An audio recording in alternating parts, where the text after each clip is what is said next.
How's it going, guys? Man, the link is posted in the chat. Matter of fact, let me post it to all the destinations. I'm gonna need y'all help today, guys, or tonight, because I have been, y'all know I got ADHD, and I got hyper focused on developing the my AI. I told y'all I call it just baby warlock because so real quick, guys, my philosophy so far, I've been developing like this little AI just for fun, uh um for about like close to a year now, maybe. And one thing I've noticed is when everybody's running these LLMs or the AIs or whatever, really it's a glorified chat bot. Just like your real life child, you have to teach it skills, right? You have to not only teach it teach your AI, right? Here are the tools, here are the recipes, but you actually got to teach it how to cook as well, right? It doesn't just like come out the woodwork out the gate. Yo, Anton, how's it going, big bro? Good, Tyrus. What's going on, man? Nothing, man. I'm going over my AI stuff right now, man. Oh shit, here we go. Hey Tommy, what's good, man? Again, What's I up? thought you did Shiva after your Cavs lost, got swept by the Knicks, man. Bro, see, I wanted to try to start this off on a good note. I'm sorry, I couldn't help myself because I was hitting you up and you were not responding. It's a little sensitive, dog. You forget Miles Garrett just got traded too, dog. You got to chill. Oh, that's right. I forgot. It's ugly up there in Ohio right now, dog. I forgot. Let's remind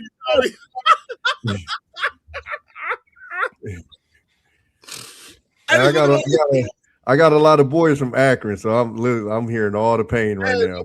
Some of my friends are from Urbana, so I already know. Yeah, guys, it's pretty rough up here in Northeast Ohio right now. Not gonna lie, it's try being a Jets fan. That's all I'm gonna say. Try being a Jets fan. But yeah, you guys are in New York, so, you know what I mean, or at least you're in New England area. I'm in Jersey. Have you seen the list of quarterbacks, Antoine? Yes. Come on, hey, stop. Hey, shout out to Paul and them boys. The last stream they did that. That's the sports talk, man, and that's why I intentionally avoided it the last few weeks. You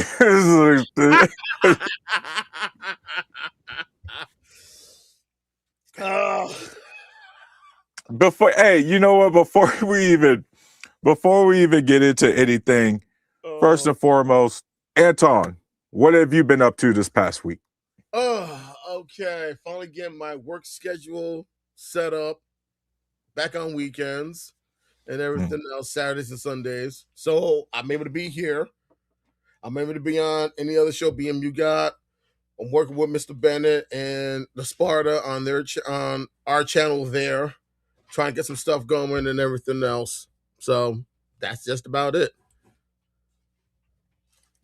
Tommy, what have you been up to this past week?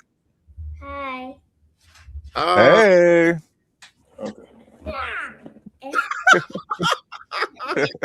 Main character syndrome.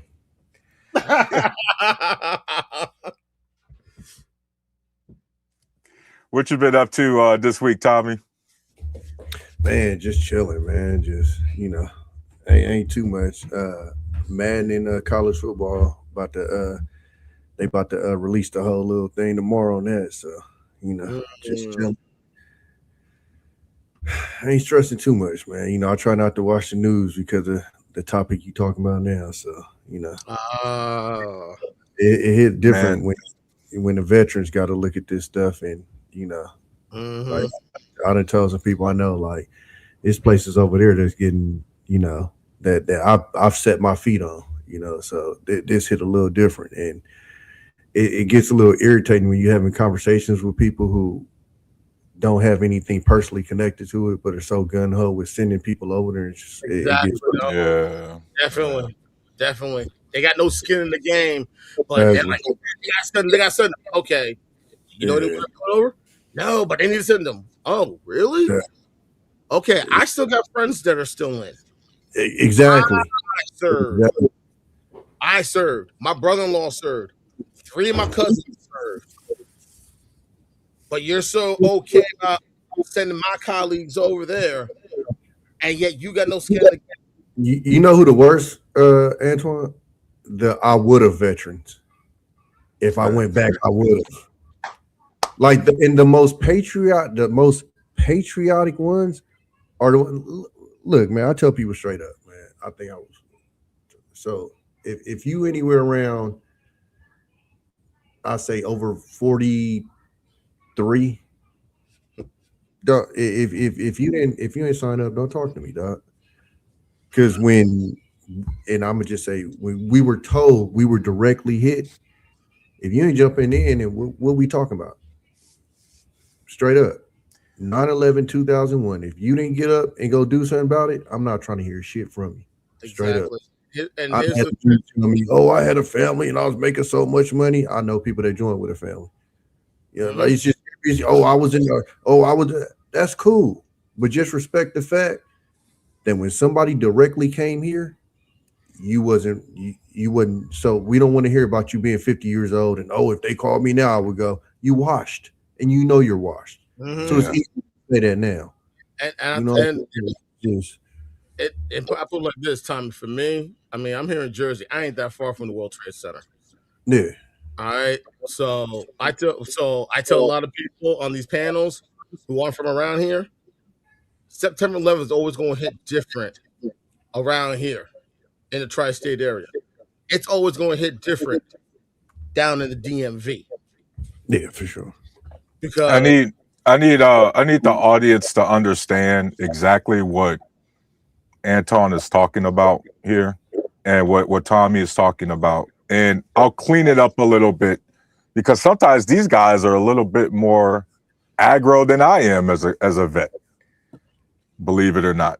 Guys,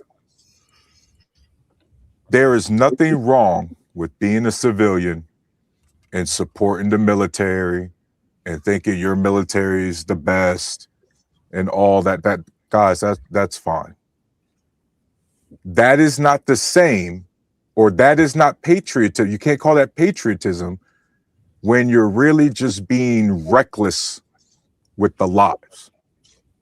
You see what I mean? Like, it doesn't matter how badass a military might or might not be. Either the war is, and I know some people will go the deeper level about there is no just war, but, and what we're talking about as Americans, either the war is just or it's not. Everybody understood Afghanistan. 9/11 hit. Anton's point. Whole country felt that. Iraq was illegal. We just straight up made that shit up. That's being reckless with lives, not just US soldier lives, everyone's lives. Think about how many generations of civilians we took out. Their entire bloodline is non-existent. It ended when we invaded. You see what I mean? And that's what we mean. Like, don't be in a rush. Don't be so happy to engage in something that you know is inherently meant to spill blood. It's already bad enough as it is for you to talk about it as if it's a glorified combat sport, like a gladiator ring. It's not.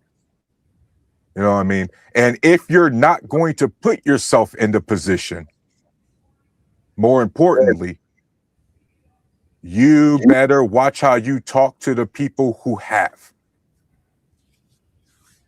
Because at the end of the day, everybody here knows, and if you've been rocking me for a minute, I have said it multiple times, I am a big resume person. You better have the credentials to come up here and at least the audacity to feel some type of way and say what you got to say. And a lot of you guys, man, don't have the resume to be this bold. Guys, what are your thoughts on that? Well, like, this is the cold part, right? Like, because I'm always honest with it. Like, I didn't even join on some, like, patriotic this, and like I joined the situation I was in, right? But what my point is the most gun ho, the most, fly the biggest flag out the back of your truck guys are the guys that was 18 plus during that time, and you was nowhere to be found, brother. And I'm gonna be honest with you, y'all don't care about us like y'all try to say y'all do. See, actions That's facts. over words. I'll ask all of y'all: have y'all ever been checked up on at any job outside the military as a veteran? Has anybody ever came up to you and said, "Hey, you good?" Da, da, da? Not one time. I've been out since 2007. Every job I get, I have to put down that I'm a disabled veteran, etc., etc. Not one time since 2007 has anybody came in and said, "Hey, you good?" Da, da, da. So it sounds good. Oh, we love our vets. Da, da, da. And mind you, I don't care if you don't do it. Just stop faking like you do. That's my thing. Because you really don't. We got phone auto talk. Thanks for supporting the channel, but there's something wrong with the military soldier who always has an opinion about something, but has never fought a war for the American people. So I'm not sure who he's implying, but even for the soldiers who haven't deployed, they still went through the process and was in a position to deploy if ordered to, if the deployments came up, if the deployment orders came up. You know what I mean? This is the part that, and I'm assuming this person is a veteran, literally based off of that comment. People in the military don't just die at war, brother. Exactly. We had a helicopter go down in a training mission down in Corpus Christi, Texas. They hit they was doing night ops and hit an electrical wire and went down, and only one person survived. You don't just die when you overseas in war. That's true. Yeah, training missions. We had one guy that was doing a training mission, and he was doing something he wasn't supposed to do, but flew out the back of the helicopter. So this misnomer that the danger is only when you over at war, it's not true either. I got a better, Tommy. I got it better, and anyone else in the Army knows what I'm talking about when I say these three letters: the NTC. And Tyrus, right there, you already know what I'm talking about. But for those who don't know what I mean by the NTC, that is the United States Army National Training Center in Fort Irwin, California. Yes, the Army has a training base in the middle of the Mojave Desert. And if you want to know how big this place is, let's just say I had an opportunity to put some night vision goggles on, got to a certain point, and I got to see Vegas at night from the desert. Anton. What's up? Here's my only pushback, my one pushback to what you just said. Okay. I still rank Fort Polk, Louisiana, the worst.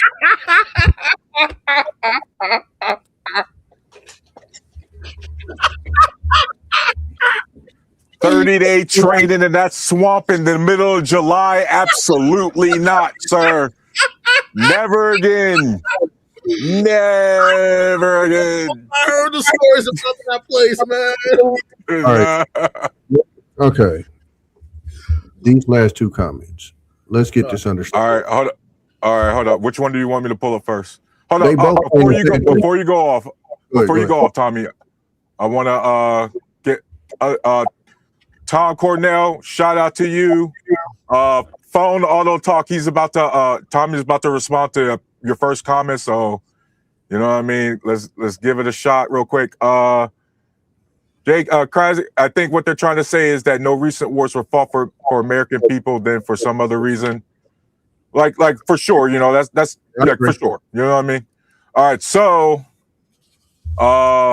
This is the first one you fired up. So I'm gonna read it out loud. Then Tommy, you can go ahead. Phone auto talk. You signed up for the job underwater. Welders died too, but they signed up for the job. Yeah, well, I was saying that one and the next one is essentially the exact same. And then Jay, that's what you joined the military, knowing that there's a chance you might not come home alive. It's part of the job. And the same thing too. So let's get this understood. Okay. Nobody's up here complaining about the danger. Nobody's up here complaining about what happened. Nobody's complaining about that. What we are complaining about is you pussies that like to sit there and talk all of this shit about how big and bad you are. But when something happened to your country, you sat your pussy ass at home and came up with every excuse in the fucking world why you didn't or couldn't go. But then are so gun-ho to push other people out to go do that is what we're talking about. Nobody's complaining about the danger. You never heard me say, oh my God, we had an RPG shot at us. We got followed by an Iraqi warship. I haven't complained about that not one time. But what I will have somebody do is act like a fucking cheerleader to go send people that I know over there on some bullshit, just like what he just said earlier, to fight a war that ain't got shit to do with the American people. That's the problem. Yep. And I'm talking to the people that will root for us to go over there and do that shit is what I'm talking about. And when you get, again, I'll double back. When you hit these, I'm proud to be an American, gun-ho, this, that, and the other. I go back to, remember the Kaepernick situation. I used to have conversations with some of my guys that didn't agree with it. I said, he went and spoke to a military dude. It was their idea for him to do that. Yeah. And then you're going to double back and tell him how he's disrespecting some shit that you ain't never even been in. Because if we want to keep it solid with you, we all in the military, I've seen people run in the building for colors. If you want to talk disrespect, I've seen people that's out in the uniform you saying he's disrespecting, run into the building so they can miss colors. So they didn't have to, do what you're supposed to do for colors. See, I know the inside of it, you know what I'm saying? But anyways, to double back to what I was saying originally, though, was, again, like I said, it's a specific person that I'm talking to who's the couch veteran. If I went back to 18, I would have veteran. That's the person I'm talking to. Airborne Rangers. Yeah, guys, real quick, before we continue, this is why, Tommy, like I understood 100% what you said. I was just trying to clean it up for the audience so they can understand. And Photo Auto Talk, I'm going to tell you from my perspective exactly what Tommy was saying. Bro, we are so sick of hearing about the fake tryhards with I would have joined the military, but I would have punched the drill sergeant in the face. I don't respect authority. Like, shut up. Those phone auto, those be the most, like, the ones that yap about this shit the most. And those are the ones who got the most to say about the people who have put themselves in a position, right? So, like, here's the, like, with your earlier example, like for this one, right? Sure, welders died too. You signed up for the job, but so what? That means you can't have compassion and empathize with that person? They were still doing a very difficult job that is very, as y'all know, underwater welding is not for the weak. That's that right. And that's mandatory. There ain't no AI coming for that job description anytime soon. I got a friend who was in the Army, and he works as a salvage diver. I got a friend here now, right now. He's a chief. He matter of fact, he's supposed to be on the crew that recovered the ship that went out to the moon. Mm-hmm. Yeah, he do all that type of shit. And so, right, imagine then getting mad at a group of welders who's like, man, our company sent us out here with some shit equipment again. Yo, our suits, once again, they ain't been serviced properly. Would you go to that panel and be like, man, you welders knew what you was getting into when you signed up for the job. Kind of, you know what I mean? Let's see the threshold moment. Colin Kaepernick with the white mommy and daddy that adopted him, etc. Colin Kaepernick. Oh my God. Whatever. It's nonsense. No, here's the funny one, Tarus. There are a lot of jobs out there that are more dangerous than the military, especially when we were at peacetime. We were at peacetime when that helicopter crashed. We were at peacetime when my boy fell out the back of a helicopter. We were at peacetime when one of my chiefs lost his leg because the elevator slammed down on knocked his whole leg off. I don't know. I'm gonna be solid with you. I think most of the deaths that I dealt with in the military was during peacetime. So it was peacetime where two guys at the NTC died of carbon monoxide poisoning. It was Tommy. We had a truck roll over at this one area called Valley of Death, and had to set up an LZ that had the medevac back. Guys, as y'all know, I was deployed twice. My MOS was 88 Mike, which is a glorified IED finder in Iraq. Thankfully, the second deployment, we was running gun trucks, convoy security. But that first deployment was nothing but HETs and 915s and PLSs, aka IED finders, and not the EOD kind. You know what I mean? And there was still, in the active combat zone, jobs technically more dangerous than what we were doing. And I bet you didn't get a cyber tab for it too. No. Mr. Bean, it's one of the most dangerous jobs that you can have is driving truck. Drove trucks for 15 years, so I mean, I get it. Beans, good evening, sir. What up, though? First, before you continue, Beans, everybody, I'm gonna try to make this a thing now. Beans, how was your week? Any updates? Well, I can't talk about my week on this panel because I'm not trying to bring drama, but I'm good though now. Are your sports teams good at least? Anything like that? Nah, not really. All the guys I root for is at home. for example, Beans, my Cleveland Cavaliers got swept by Anton's team, and then the Cleveland Browns traded away Myles Garrett. You know. Now, my favorite player right now is Pablo Banchero down in Florida. Yeah. And and they had a 3-1 lead and they lost, man. So that broke my heart for the young fella. I really ain't cared about it since then. So, based on what you heard, everything, I know you hopped up. What you got for us, man? Yeah, you know, I am. The older I get, the more I am concerned with the legacy that I leave behind. So I wanted to make sure I even took just even this second so that my face could be shown saying this. To all the people who go into the military, salute to you, but not because you went to the military. Salute to you because you made a better choice. And a lot of people be doing wrong things and making bad choices in their life. But that one tends to be a better choice. So salute to you for at that young of an age being able to make that decision. To the people who actually end up in combat zones, who actually literally are putting their life on the line.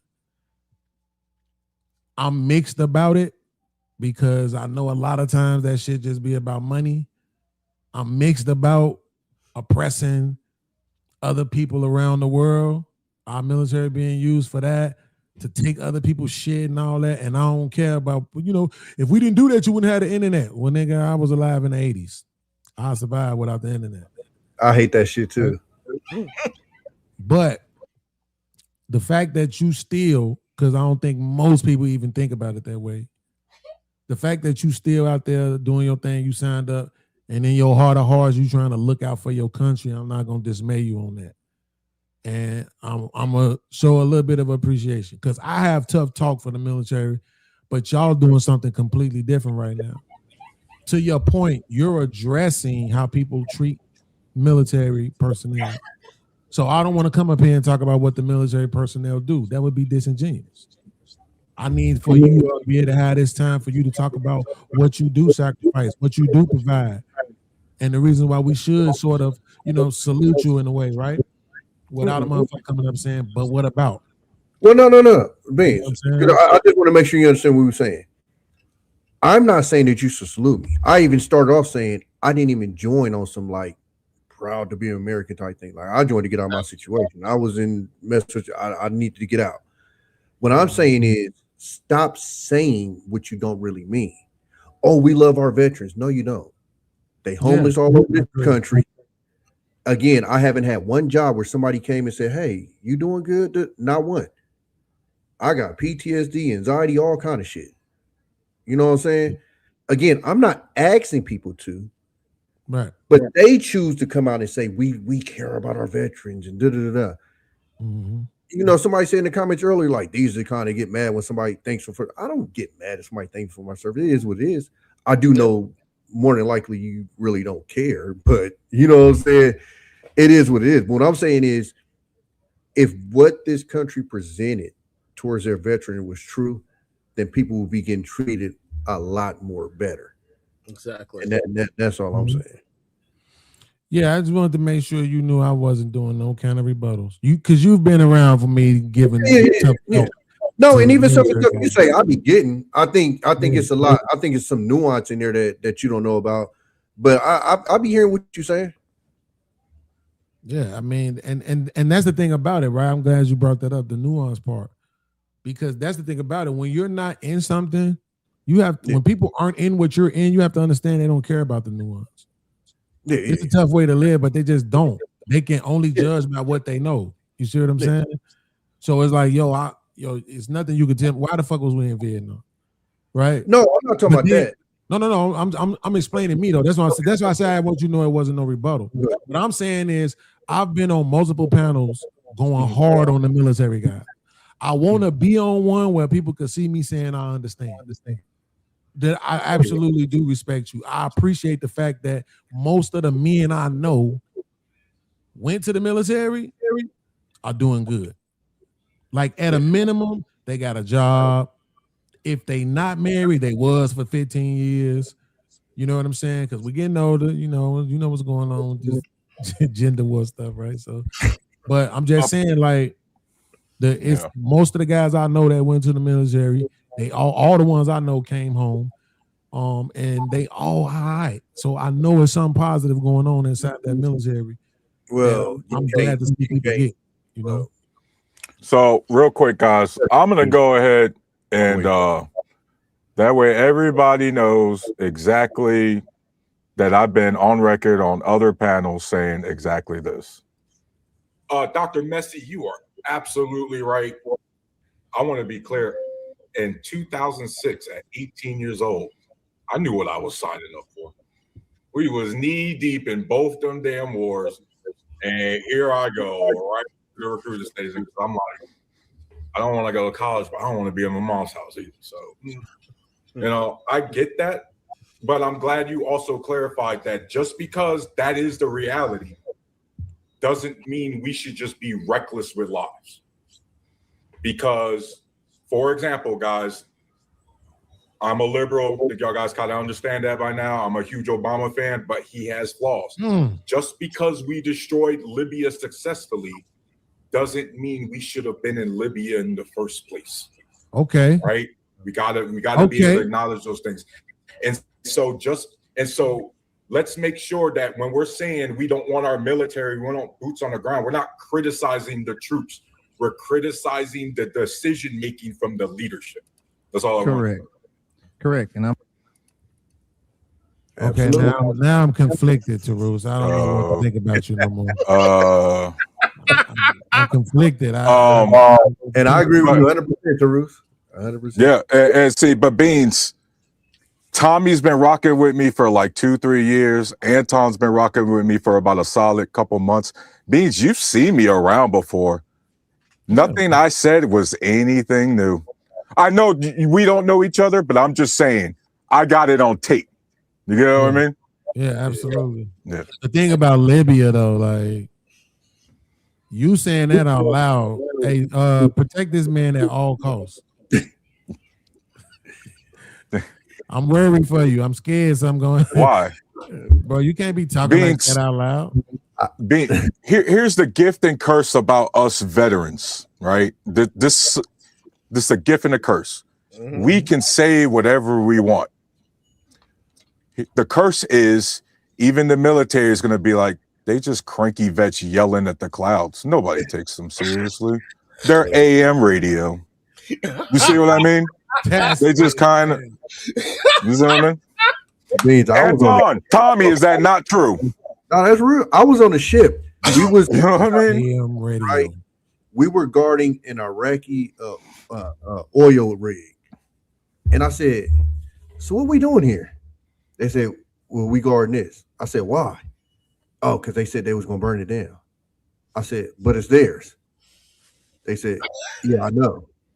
I said, man, what the fuck are we doing? What? It's insane. So yeah, I did. And what I was saying to you, Beans, is more towards, because I know your views towards the disability thing, and that's why I said the nuance in there. Like, do you know? I just put in my thing, and they literally told me, yes, we know that you have all of these things. It just ain't service connected. Oh shit! Ow! Wait a minute. Ow! So when I went to my upper ups and told them I had a migraine, and they gave me a couple of ibuprofen and sent me to the rack, but because it's not listed in my records as a migraine, because I didn't know what a migraine was, I thought it was a headache. Yeah. Oh yeah. Mind you, there's literal information that tells you that if you was around JP5, which is jet fuel, which I've been soaked in multiple times, it can cause chronic migraines. They don't care. Mind you, I went and got a CAT scan, and they said my migraines can get so bad I can get a stroke from it.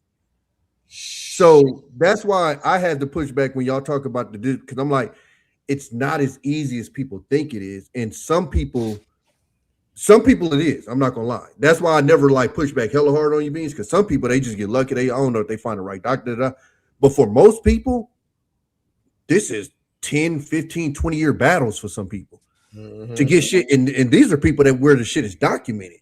If it ain't documented, that shit is even more of a struggle. Like that shit is crazy. I know you know your history to know that even the wars that Tommy and Anton and I went in wasn't shit compared to what them soldiers went through in Nam. Yeah. Some of them veterans, real combat veterans, Beans, still ain't getting compensated. They still fighting the system to this day for that shit, man. Agent Orange veterans back in Vietnam, Agent Orange. You hear their stories, bro. It's rough. Like, I remember a couple years back, this is when I was still in part-time. I was coaching at the high school I graduated from. And one of the guys I was coaching, his father served in Nam. And the stories he was telling me, I'm sitting there like, what the fuck? Like, you send them like, yo, this is unreal. And the thing is, if people truly heard the stories of a lot of veterans have to deal with, especially a lot of those OGs that served in Vietnam, as well as the ones who served in Korea, and unfortunately that's called the Forgotten War because most people forget about that. That's true. Most people do forget about that one. When you hear them stories, you stand there like, how the fuck do people not know about this? Bro, Korea, Nam, some of them South American campaigns, the jungle war, Panama, Grenada. Those are the combat. Those are the environments that you read about in history, where the disease wiped out more soldiers than the actual combat did. You know what I mean? That where you know, like back in the day, those were the environments people was catching gangrene. I think that's what they called it in the crap like that. So if you got infected, nah, bro, they couldn't just clean it out. They had to chop your shit off, or that was it. I heard stories, stories from guys from Nam, and you hear them in the movies. They going through the rice paddy fields and everything else. Yo, if you walking through the water, don't take a piss because this is what's gonna happen. And you like, what the fuck? Yeah. And But see that's the obvious stuff. I tell you stuff like from my point of view in the Navy, asbestos, all through them ships, Oh well, Now I will give them credit. Like currently, they're trying to do something about it, but for a minute, the ship I was on, it actually got decomped right when I was getting out. That's how old the ship was, and it had asbestos on it. Wow. Can I ask y'all a question? What's up? Of course. As a civilian, I want to do some math real quick. Look it up on ChatGPT, but I was gonna ask the question this way, but the framing might be incorrect, so forgive me if it is. Why don't we see more veterans in politics? Now, I just realized I'm saying that from a very naive perspective because I've never actually looked it up. So I'm going to look it up right now as we talk about it. You know what's crazy? I'm going to take a stab at this, but Beans, I've never looked it up. So what I'm about to say is pure speculation and just from my experience. You know what they say about assumptions? It's the fuck-ups. I think for a lot of veterans, we get kind of tired with the government bureaucracy. You just don't want to be bothered. Exactly. For a lot of veterans, it's almost like what would be the point? Like the country didn't protect you when you were serving. They didn't care about you when you're serving. You're gonna go into the same swamp and end up being part of the same swamp that does nothing for the vets. Right. So there's that. And then unfortunately, Beans, I'm not sure if the veterans the combat vets, at least that we do have in Congress or serving in the government are worth the fuck. Because guys, I have to apologize to the country all the time for my state delivering y'all JD Vance. Fuck him. I hate his ass. I hate him. I hate him.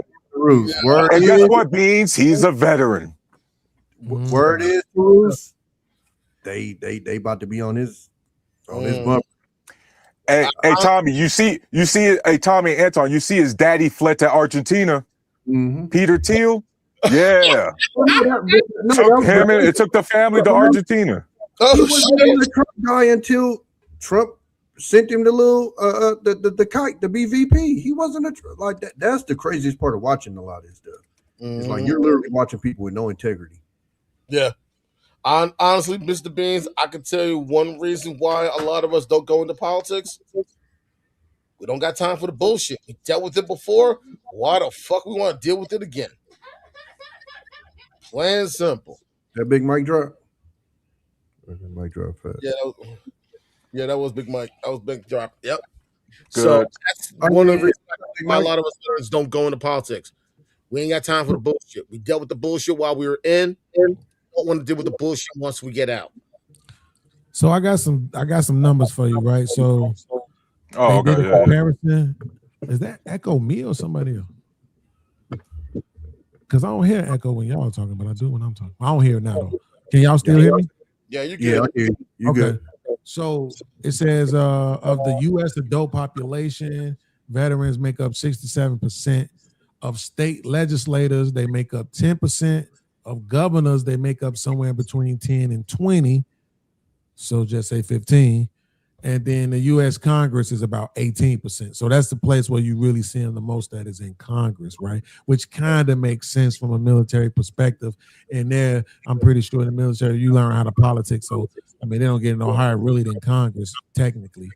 But, yeah, I just be thinking from a city perspective, though, like, you know, sometimes when I listen to, like, if I listen to somebody like Tarus, and this is my issue with politics, period. I don't trust politicians.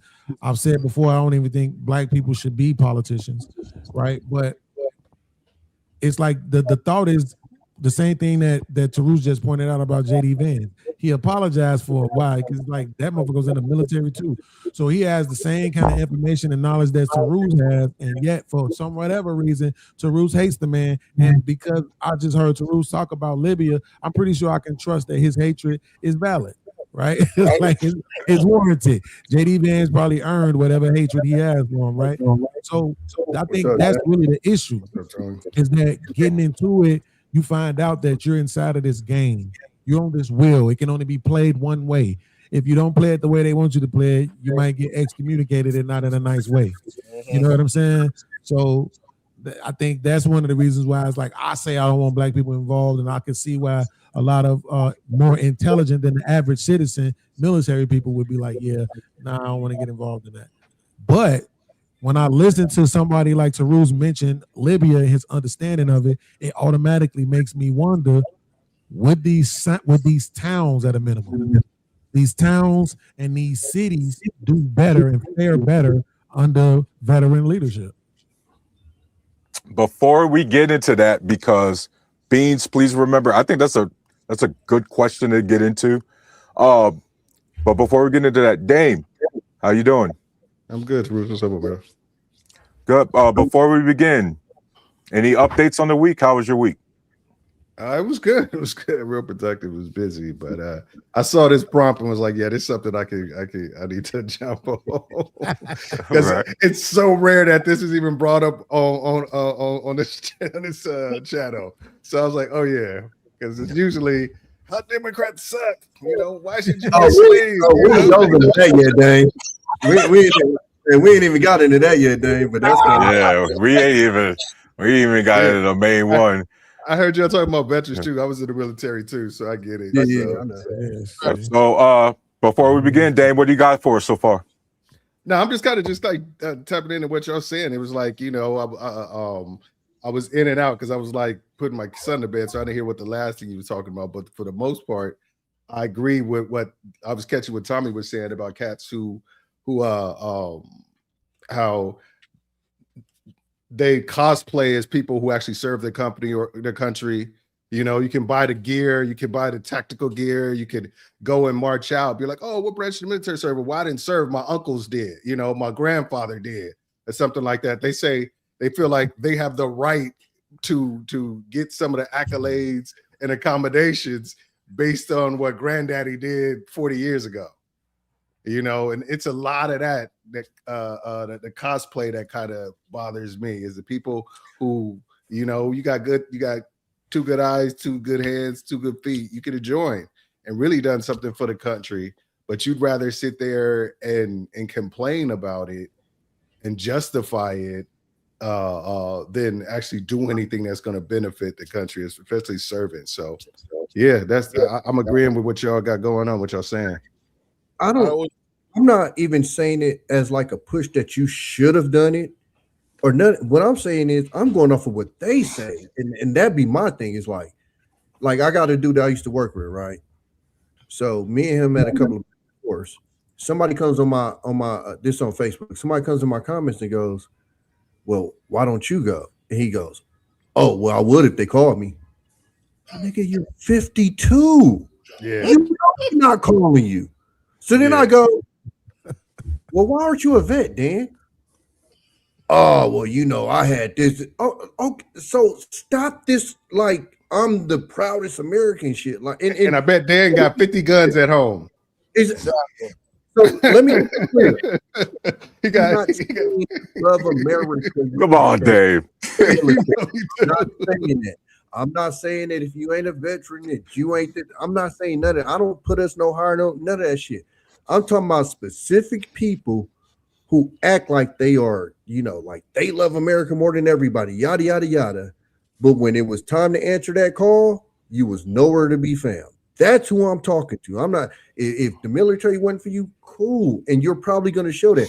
Beans ain't never showed me in anything that he said that he was envious of the military. But he also doesn't talk like, oh, you know, let's send them over there or nothing. Yeah. Like, I'm trying to explain to my dude, like, bro, you're pushing us to go over there. I got friends that's over there. I ran a tank somewhere where I put my 2 feet at. Like, I've been there before. I got friends that are over there right now, and you're just callously just talking about, oh, let's go. Like, what are you over some shit that ain't got nothing to do with us? Yeah. I was for Fox. I was a flight medic, so I used to fly with people who were injured in campaigns back over to the United States from like Hawaii, from Hickam in Hawaii, Germany, or what have you, Guam, and what have you. And yeah, it's just like it's easy when you know you don't see it. It's easy to just be a number. Oh yeah, 17 people got killed, or so far 20, whatever, 150 got injured, or whatever like that. It's all abstract because it's to you be like, well, because you're comparing it to the 20,000 that got killed on their end. Like, we did well, we only 150 people got injured, 20 people died, but that's still 20 families that's like, exactly. Lost somebody. Exactly. And I tell people this. I didn't mean to cut you off, Dan, but I tell people like this, whether it's in peacetime or in wartime, you are part of that detail. And you have to bring a soldier's body to their families, whether it's in peacetime or in wartime. That is not easy. It is not. I can tell you a situation that happened 30 years ago. I still remember it like it was yesterday. And this happened when I was at Fort Gordon for signal school. There were two guys in my battalion who lost their lives to a drunk driver. Both these guys were in a course that's a 9-month course.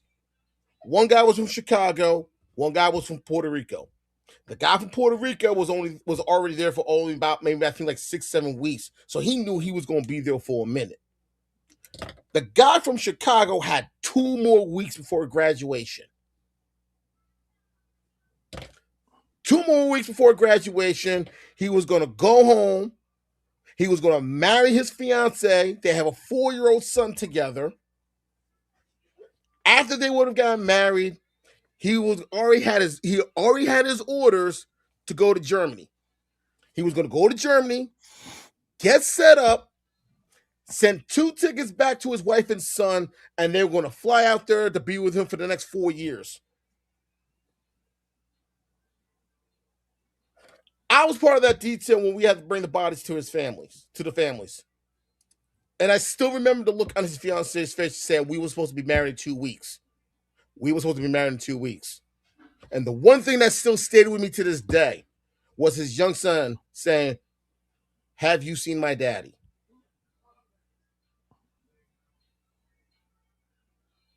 That is one of the toughest things that gave me an introduction of how tough the life we chose is. And to maintain your composure. And I still remember it to this day like it was fucking yesterday. Those are the things most people don't realize. It's not just about what happens when you go down range. It's the stuff that go happen when you're here stateside or if you're stationed overseas. Training. But but you heard the comment earlier, Anton. Even if it's not training, hey bro, you're a welder. You know what you signed up for. Like, dang, bro. Like, again, it's just it seems to be an ongoing theme in this country to go out of your way to lack empathy for anybody. I tell people this. Look, talk all you want. Say that you could have joined, would have, could have, should. If you're an able-bodied person, here's a pen for you. Put your name on that dotted line and shut the fuck up. Or if you do, don't be cavalier about the people we do lose. Exactly. Just be like, hold up. If you're in the Air Force, here's a pen right here. Put your name on that dotted line and shut the fuck up. Yeah. Because the Air Force used blue ink. That's why. So I had to make sure. I know you got to. All right, guys. All right, so let's get to, before we get to the main topic, let's get to, I think it was going to be a really good discussion, or I hope so. Beans, do you remember the question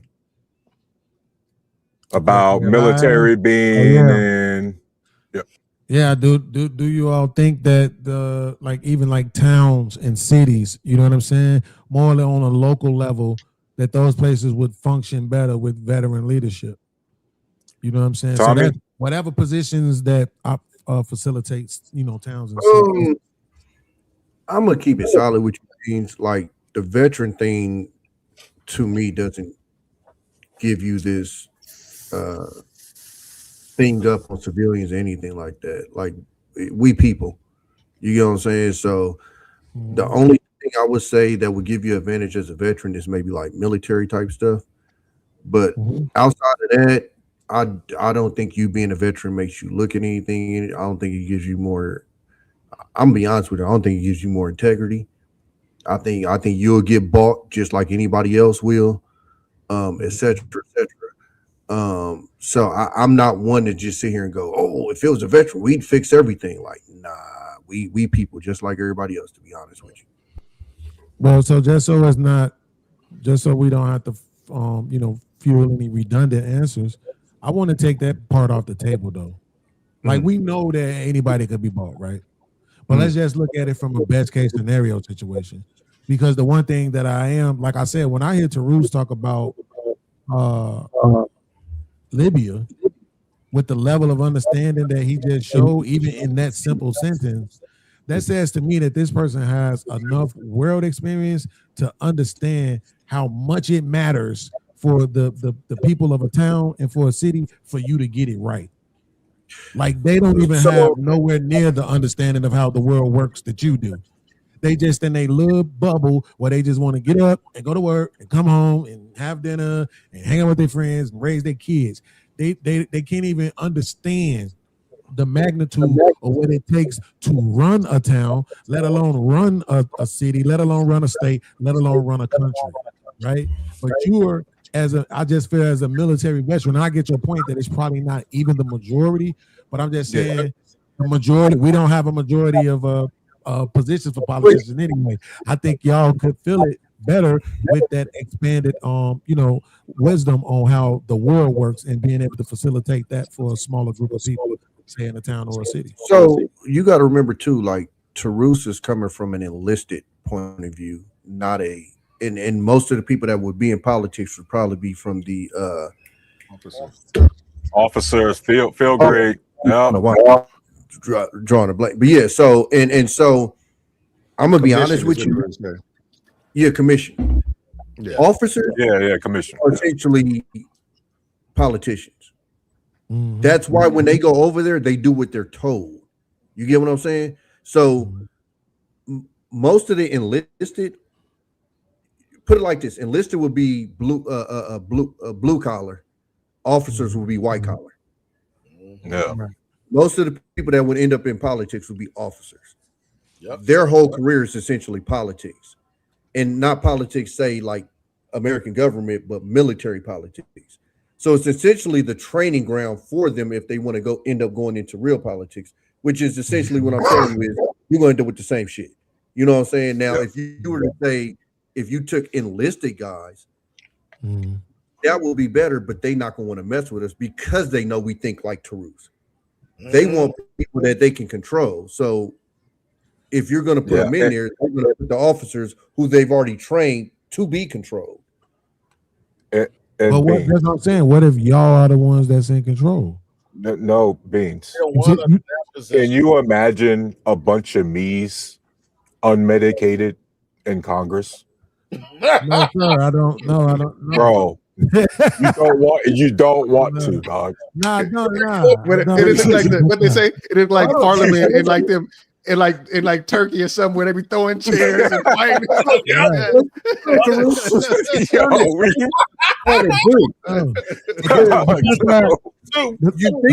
what I'm talking about on the city level, right? Yeah. That's what I'm talking about on the town. Like on a town or a city level, though, that's what I'm saying. That like if the people are electing y'all and saying, man, no, they got this understanding, right? What are they gonna do? They're not gonna come for y'all like that, right? Like you the military. Y'all know, like I'm just saying, maybe it might go bad because somebody might try to over militarize the place. But if we have that kind of understanding, if you could teach everybody to understand why we probably shouldn't have done what we did to Libya, I think y'all would do a hell of a job. Can I say something? I think the reason the military works is because there's what you do is you foster an environment where everybody has the same goal in mind. Right. You know, so if there's a objective, you train for it, you execute. Right. So it makes it easier to accomplish certain things. If one person in the military gets out and say he wants to get into public office, everybody's motivation is going to be different. Yeah, people want to make it they want to improve the town or whatever, but the way there's not going to be one centralized person saying, okay, here's the established rules of engagement, here's the things that here's the things that we're trying to accomplish, and everybody fall in line to execute his vision or the program.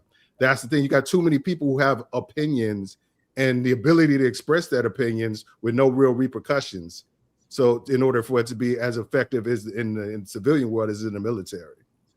And Beans, everybody's making great points, and I'm going to add to this. Unfortunately, you are giving way too much credence to people being oblivious and naive. You are not giving enough credence to the people who know that shit was wrong and support it anyway. Plenty of them exist. You got to remember, a lot of the times, and this gets to Tommy's point about the officers, the commission, a lot of J.D. Vance, for example, right? The bachelor degree guys, right? These guys tend to get in their positions because they get funded, aka seated by a Peter Thiel or some other lobbyist.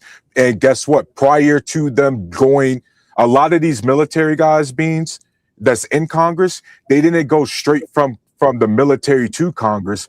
They went from the military to government contractor to some intelligence job, right? To some NGO, and then got a campaign up together to be like, hey, we'll run you in this district. And even then, that's highly dependent on your political party. Yep. Because a good number of these officers either did ROTC or they're rank knockers. Yeah. You know what they tell us in the military, Beans? Don't call me sir. I work for a living. Exactly. Officers are called sir. They tell you straight up, don't call me sir. I work for a living. Like exactly. It's so when if you could get like what Big Mike said in the chat, I'd rather an E9 in charge than an officer. E9 is like towards the top of enlisted, which is our blue collars. And like they're more like if you ever get to a job and you got like that just old boss who just don't give a fuck no more. Mm-hmm. That's what E9s are in the military. Like they don't give a fuck. It's just like they done. Like hit me in literally my cousin was a chief master sergeant. He was an E9. Damn. He was the same way. He was just like, man, look, just don't do. He was calling officers by their first names. Oh, don't be an 01. So basically, they got an outdate, huh? So Beans, it's really, unfortunately, Beans, it is going to have to be just as nuanced as picking a civilian as your elected official. That's just the reality. But hey, because you got to remember, Beans, are you going? And I hate doing this because I think the service, everybody serves, but when we're talking about, again, Congress, when we're talking about effective leadership. Now, what happens if you got two veterans going against each other in the election? Now, guess what, Beans? Now it's not good enough for them to be veterans. You're going to look at them and go, man, what was your actual job in the military? Yes. But then you're going to look at what their actual job is, aka their actual skill set, and go, are they actually more qualified than the civilian? And the worst part, Charus, they could be comparing fruit salads. They could be looking at, who got what ribbons and everything else. You don't want to go there. Yeah. You never want to start. If I had a choice in the matter, I would just listen to people talk. You know what I'm saying? They were like, for sure. But I was looking at some numbers. So basically, for a city like Louisville, where I live at, right? Yeah. which is almost 800,000 people, right? So they got one mayor, a bunch of Metro Council members, 4 to 10 deputy mayors, chief, top aides, executive aides, 20 to 30 department and director heads like police chief, public works, park housing, corrections. So I'm saying those are the kind of positions I'm thinking about. You see what I'm saying? If we put y'all in those positions, see, that's actually running the city. You see what I'm saying? So now, if you've been in the military and you've been somewhere where these people don't even got water, you know what I'm saying, or some funky ass water, you'll be way more concerned to make sure the people in your spot got clean water. You will make sure you doing your job, and the people that you put in position will also be doing their job. You know what I'm saying? Exactly, like I said, because most of the people I know from the military, they at least have enough discipline, bro, to be able to get out here and work and take care of themselves. And that in itself takes dedication. Yeah. Dame, Anton, Tommy, before you guys respond to Beans, I do have to, again, talk good about our side for a minute. You know, a lot of us guys, we cleared the background checks. Some of us were approved for security clearances, secret. Some of us, depending on what you did, got top, right? So to Bean's credit, there's a lot of us who's already gone through at least a somewhat federal level verification process already. You get what I mean? To Bean's credit, what say ye? Yeah, no, I understand the sentiment, and I put it like this, Beans. I think if you took, say, like the crop of veterans and you versed the crop of civilians, which of course the civilian pool would be way heavier, I think you'll find more integrity, I think, in the veteran thing. So I will say that. But like I said, I mean, more than likely the people that are getting chose are going to be officers, and like I said, they're essentially being trained to do exactly what the people that are in office doing right now. So unless it was a situation where they could get some enlisted in there, you know, but again, I would the way that I would say the enlisted would be no different than, say, civilians that aren't rich.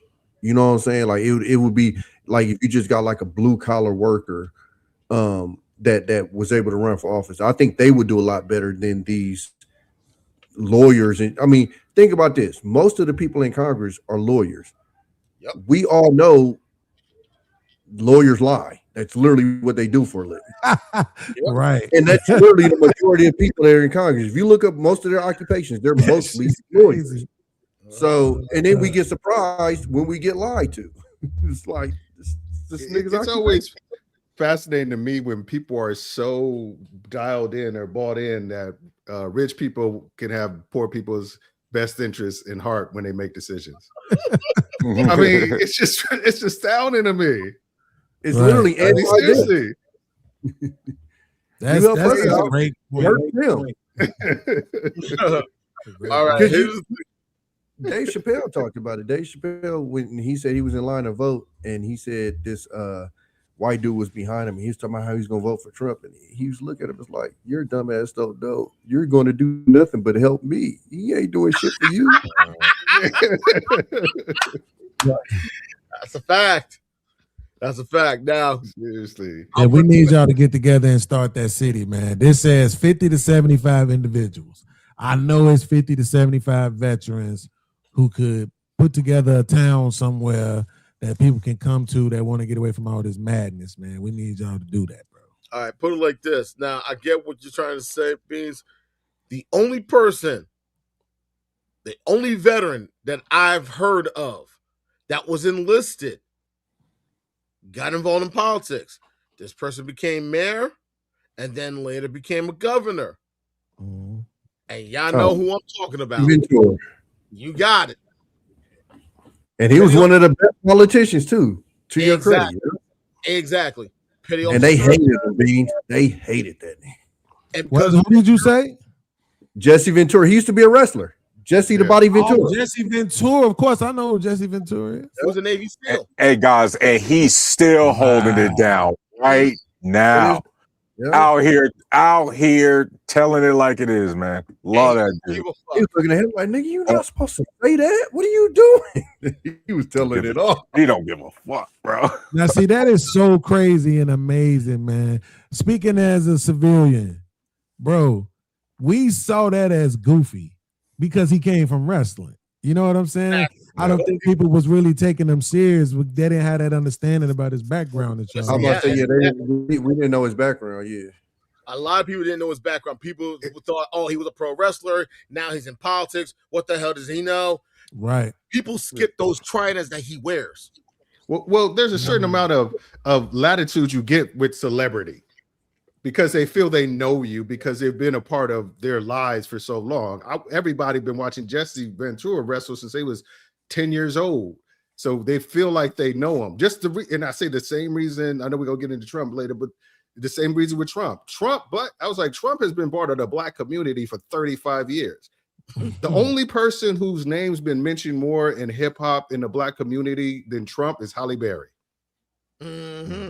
That's it. So it's natural that people have an affinity and a connection to him, and he seems familiar. So that's the reason why Jesse Ventura, Jesse Ventura is kind of he a little off, he a little out there, but he's not scared to tell the truth. That's the thing. And I think the reason why people give him a little more leeway is because they feel like they know him because he's been a part of their lives, active part of their lives, not a passive, like some of these politicians for 30 years. Exactly. People remember him as a wrestler. They remember him when he was in Predator, when he said one of the most infamous lines.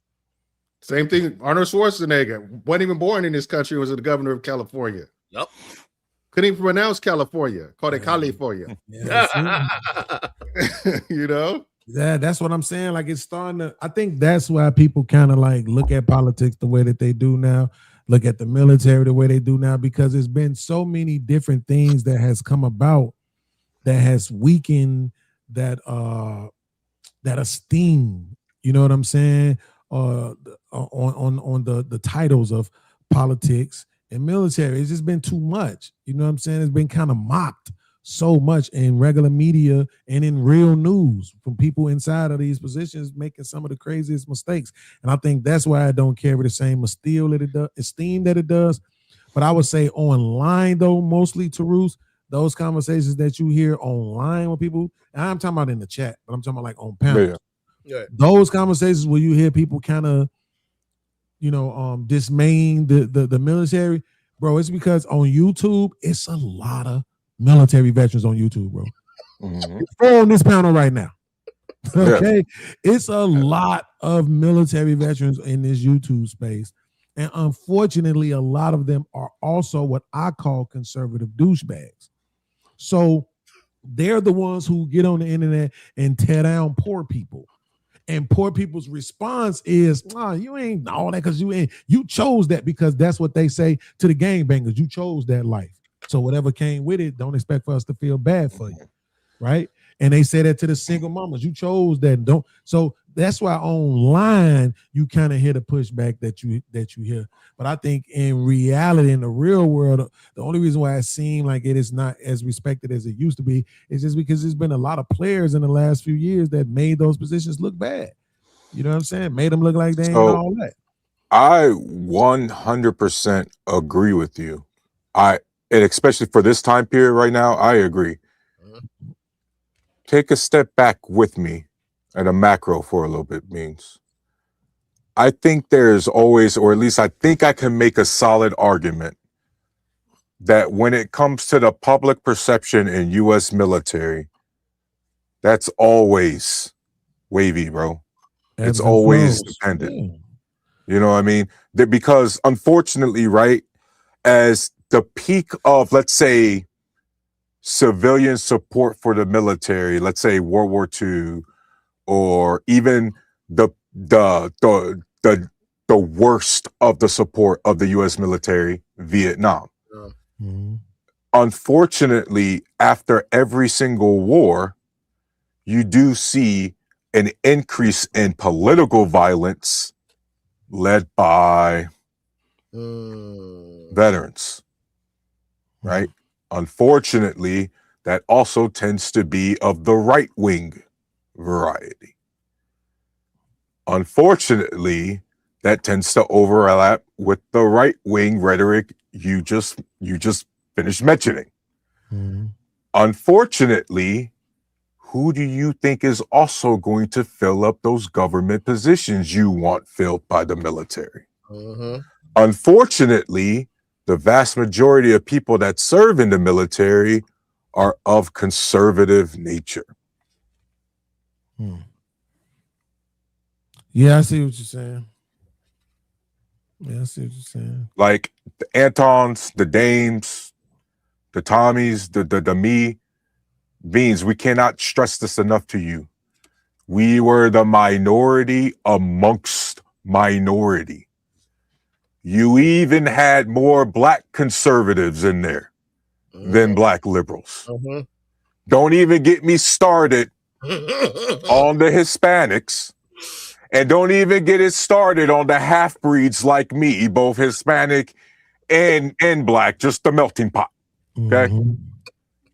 The vast majority of people, despite the fact that the U.S. military is the most liberal socialist institution we have and the most successful one on God's given earth, we have in it the most conservative leaning people. So that's why that's why I push back for you, Beams. Yeah. Well, I think what I really mean is though, that these people, I think it's really still there though. I think, to be honest with you, even when you talk about the Vietnam War, and I'm not disagreeing with you, this is just a separate thought. But even when you talk about the Vietnam War, at that point, the military was already perceived as a political arm, right? You see what I'm saying? Because you had all those different campaigns against the Vietnam War, right? So that's why people had a lot less respect for them and all of that. I think people had kind of understood at that point how the military could be used politically, and that's why you had a lot of, if I will still wouldn't argue it was the majority of the country, but a lot of the country who kind of protest. I've heard horror stories about how people came back and they was called baby killers and all of that type of stuff. But you know, if I just had to pick based on what I've seen, it probably had to be somewhere after the Second War, because it seems legitimately, based on what I've seen, I ain't gonna try to pretend like I'm a historian, but basically from what I've seen, it seemed like legitimately the military was super duper respected. You didn't even play it. Nobody even played or was disrespectful towards the military. None during that First World War, none during that Second World War. They didn't play with their vets like that, right? I'm talking about civilians, not the system. No, I get what you're saying, because it seemed like, and I remember seeing videos of those old newsreels, and I remember talking to old World War II veterans, and they told me, it was like, when you heard about guys going off to war, everybody played their part. Everybody was doing their part. All hands on deck to make sure they had the equipment, the weapons, and anything and everything necessary to make sure the job got done. The famous picture of Rosie the Riveter, the white woman with the do-rag showing off her biceps. Women went to the factories, worked those jobs, while the men were deploying. In the wars, every war prior to Vietnam had a better PR team, because in World War II, you could see the enemy, you could hear what they're saying, you can see the bombs being dropped. You could see everything. So it's like, this is the bad guy. We have to stop the bad guy. And then they aligned with the Japanese who attacked Pearl Harbor. See, this is the bad guy. Here is your enemy. This is what they look like. So everybody was all for it. But in Vietnam, people are like, why are we over there again? Well, we're going to fight communism. But are they attacking us or are any of our allies? Well, no, not particularly. What? It's like nobody. They had a horrible marketing campaign. There was no Rosie the Riveter in Vietnam. There was no, Uncle Sam wants you. There was no positive spin put on it whatsoever. Because you know why? Because they couldn't. Because people in college were asking too many questions. Yep. Yeah, that Kent State shooting didn't help either. Exactly. Yeah. And I got You friends People know were what I like, mean? wait a minute. Why are we there? And there was no real answer to it. Exactly. And What is our outcome? And here's the thing most people didn't know. Before the U.S. got caught up in that boondoggle, who was involved in that boondoggle? French? There you go. People did not real people. You'd be surprised. A lot of people did not know.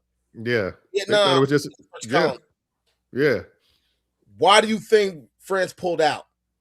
Because they were getting ass kicked. Besides that, why do you think they pulled out? I don't know why. You want to know why? Mm-hmm. Because they were trying to save their colonies in Africa. That the African wars. They were spread too thin. Morocco, Tunisia. They were spread way too thin. Too thin. They was in a massive amount of debt. Mm-hmm. They needed to consolidate. Cote d'Ivoire. Mm-hmm. Nope. Yep. But they it was too hard to hold on to their colonies. And they all said, we had enough. We want out.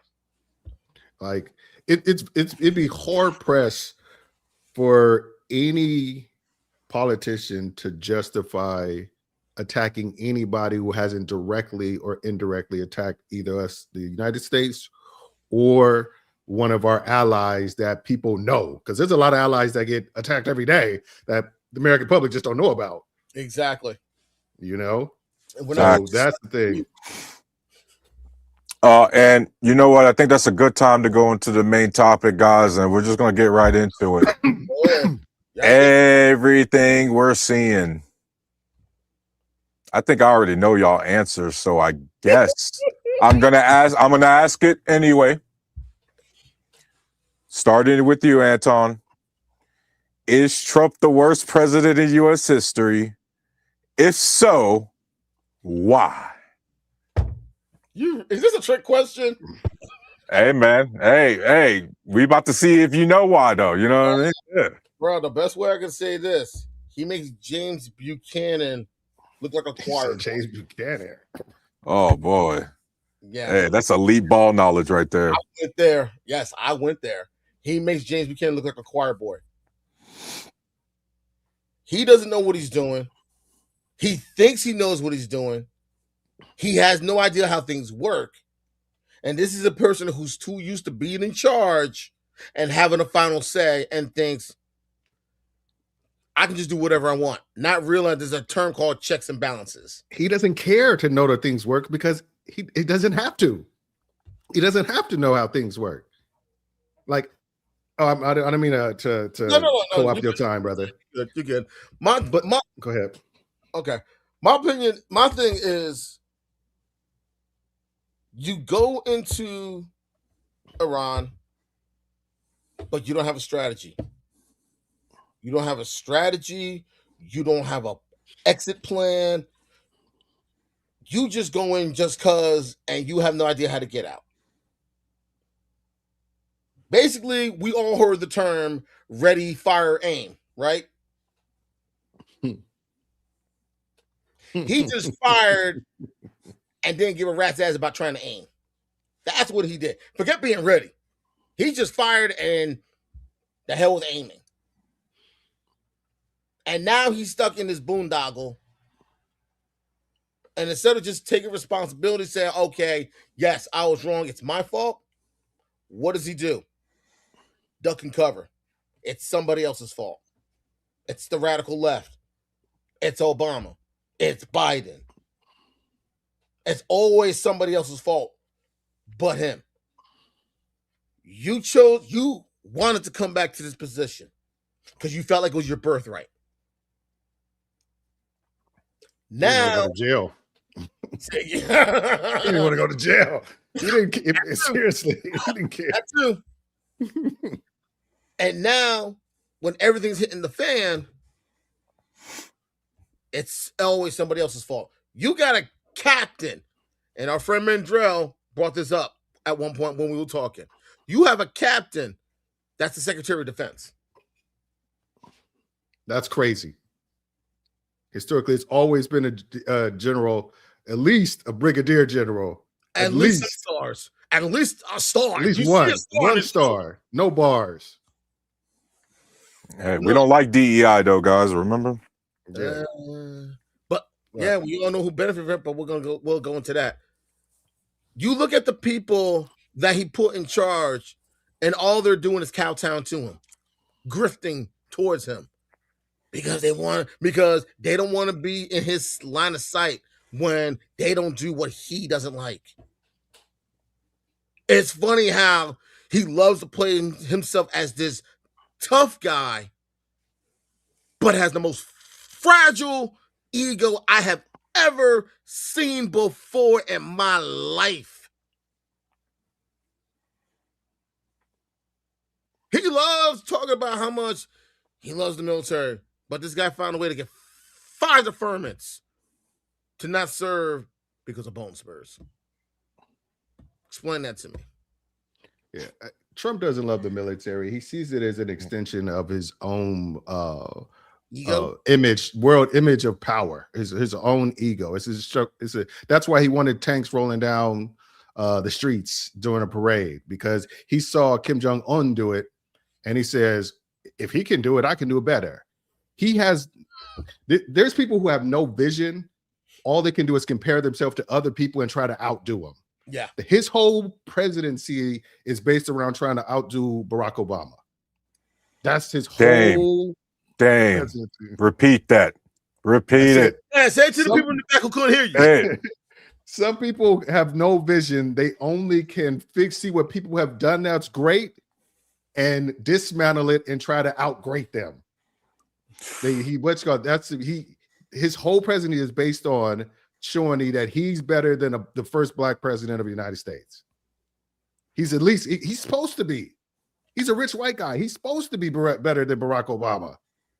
There's nowhere in his frame of reference or mind or sphere of influence that he shouldn't be better than a black man who's half African. I mean, so that's why his number one goal is to erase everything Barack Obama's done, or try to piggyback off it, change it slightly, and make it seem like it's something totally different. He has no original ideas. He has no. I remember somebody said, even if he had a plan, he doesn't have the mental capacity or the empathy to achieve those goals. You know, they said he couldn't find Ukraine on the map if you put a U and a crane on and a picture of a crane on it. He couldn't find it. He doesn't know how terrorist works. He doesn't know how geopolitical politics works. He doesn't know how anything works. He doesn't know how the economy works. So it's just one of those things where is he the worst in history? It'd be hard to press to say in history because of the atrocities that other people have done that's caused so much degradation and suffering of indigenous people, black people, and stuff like that, and people of color. So I can't say the word, but in modern times, in the last 60 years, I would say absolutely 100%. And the worst part about it is Dave Chappelle says something so insightful. He's the most honest liar in the history of politics. Mm-hmm. He said, you know what? Like when he did this one thing on SNL, he was like, everything y'all think we doing in that room, we're doing in that room. I'm honest about it. We doing the shit you think we're doing in that room. And now that I've said that, I'm gonna go back in that room. And the hard part about it is I feel like anybody, especially anybody of color, if you are a supporter of Donald Trump, you are either morally corrupt or ignorant or by choice. Because you know the amount of stuff you have to look past in order to come to justifications of why you can support the person is astounding to me. There's an old saying, and it's funny. My dad used to say it a lot, and then I heard the lieutenant on the wire, Daniel, say it. Some people would rather live in shit than have the world see them working a shovel. Yep. Some people know they got fooled. They made a bad choice, and they can't bring themselves to say, I made a bad choice. I made a bad decision. I need to change up. I learned from it, what have you. They would just rock with it. And those are the dangerous ones when it comes to politics. Yep. Because they will ride with it, knowing that it's wrong, knowing that it's against their best interest, but they can't have the world or anybody in their sphere to see them that they made a mistake. The ego is too strong, or the cognitive dissonance is explosive as well. But the ego of some people is just crazy out there. So let me tell you guys why I believe Trump is the worst president in U.S. history. This man's second term really makes me wonder if he could give Andrew Jackson's Trail of Tears a run for his money when it comes to the level of cruelty he has displayed to human beings, period. That's heavy. I have never seen a guy so dismissive of casualties, of lives being lost.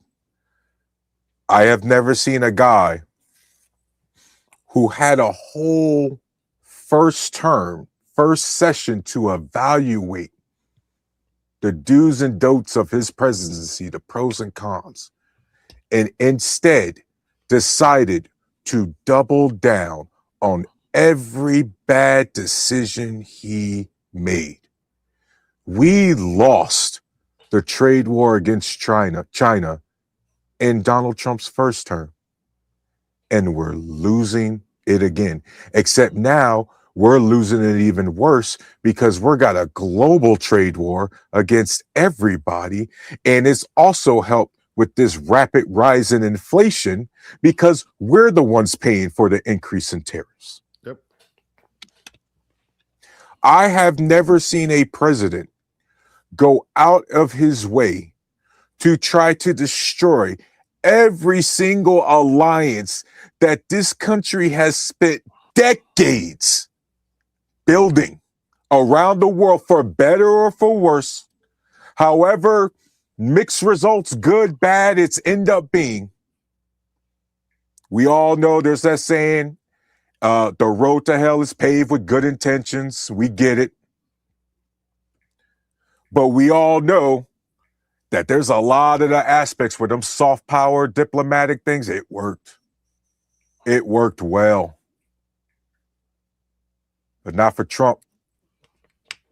Trump's the worst president because he is the first one who really tried to rule this country with an iron fist.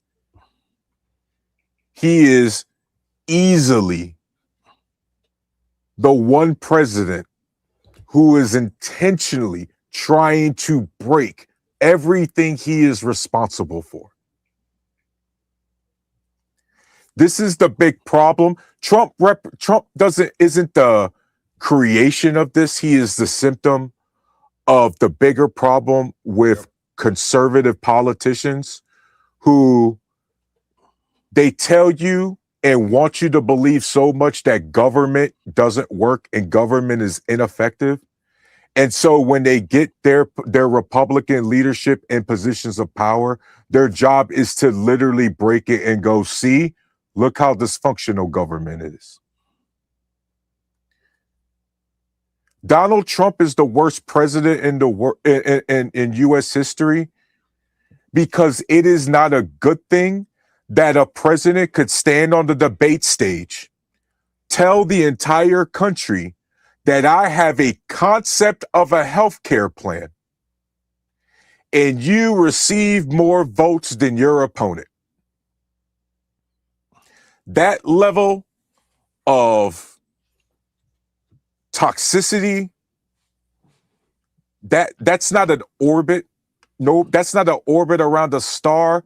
That's getting sucked in the gravity well of a black hole.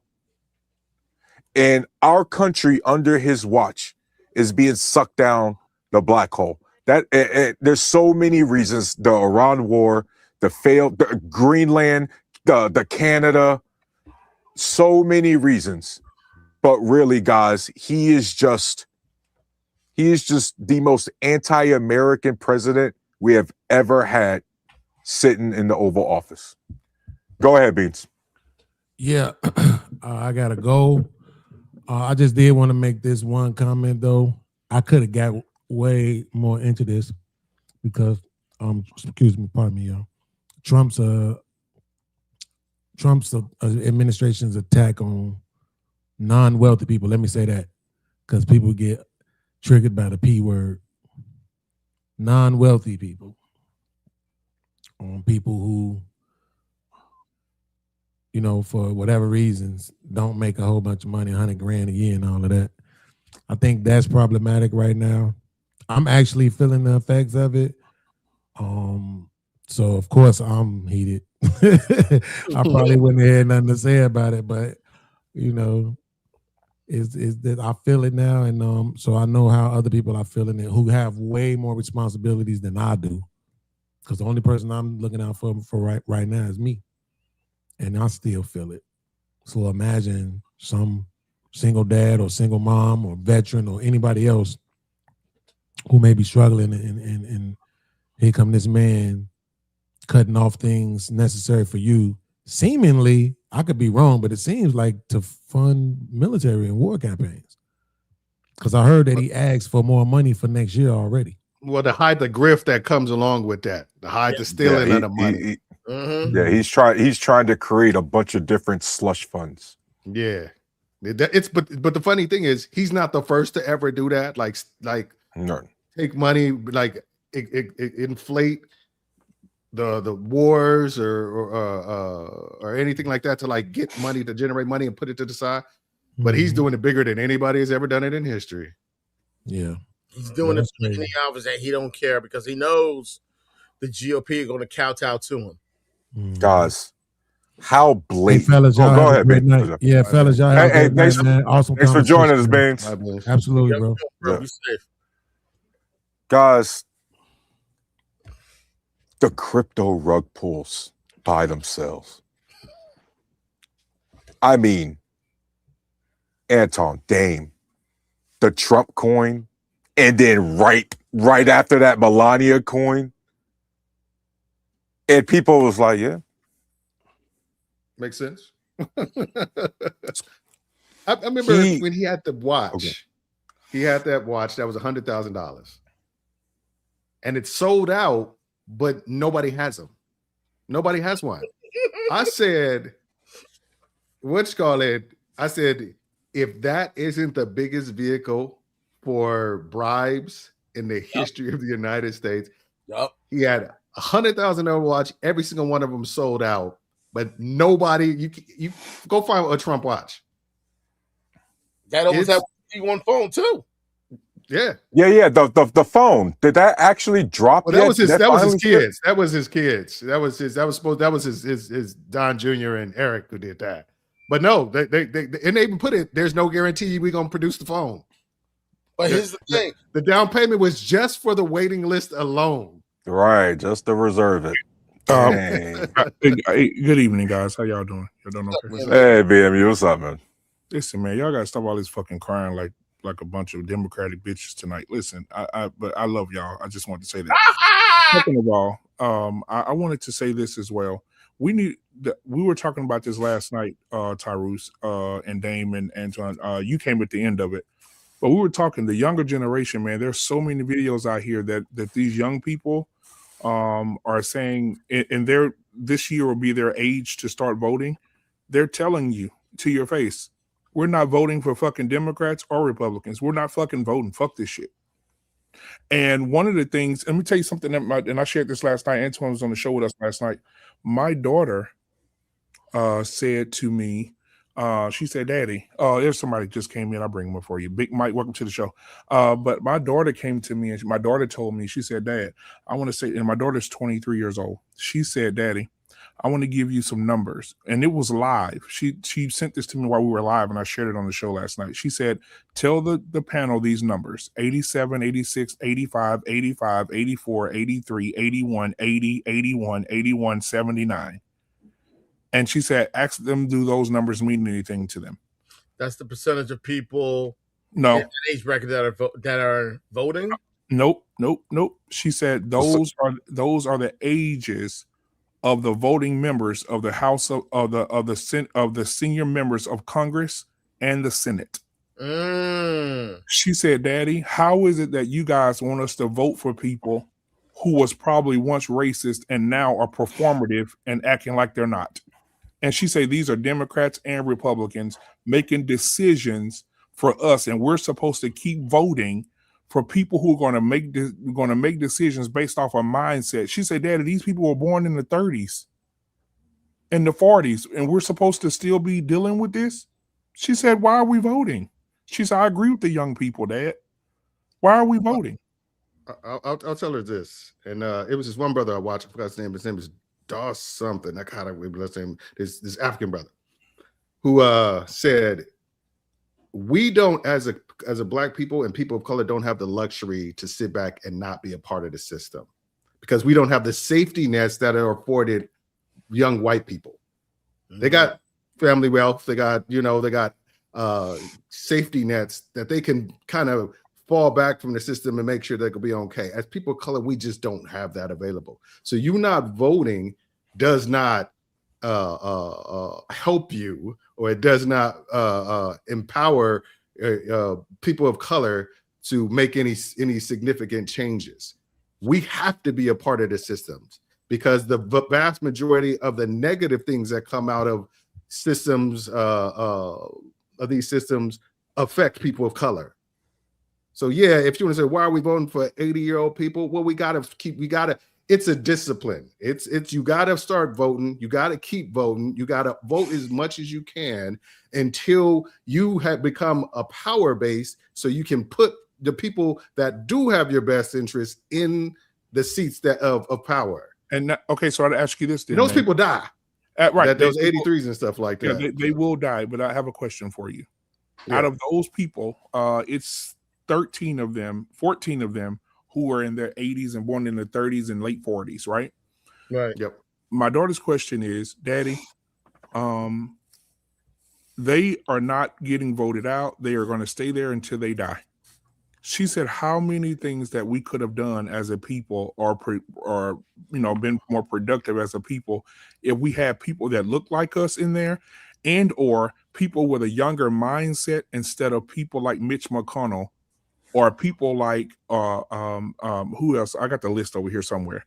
And then we went into this, and I'll say this Schumer, Mitch McConnell. And I'll say this, and I'll land the plane here.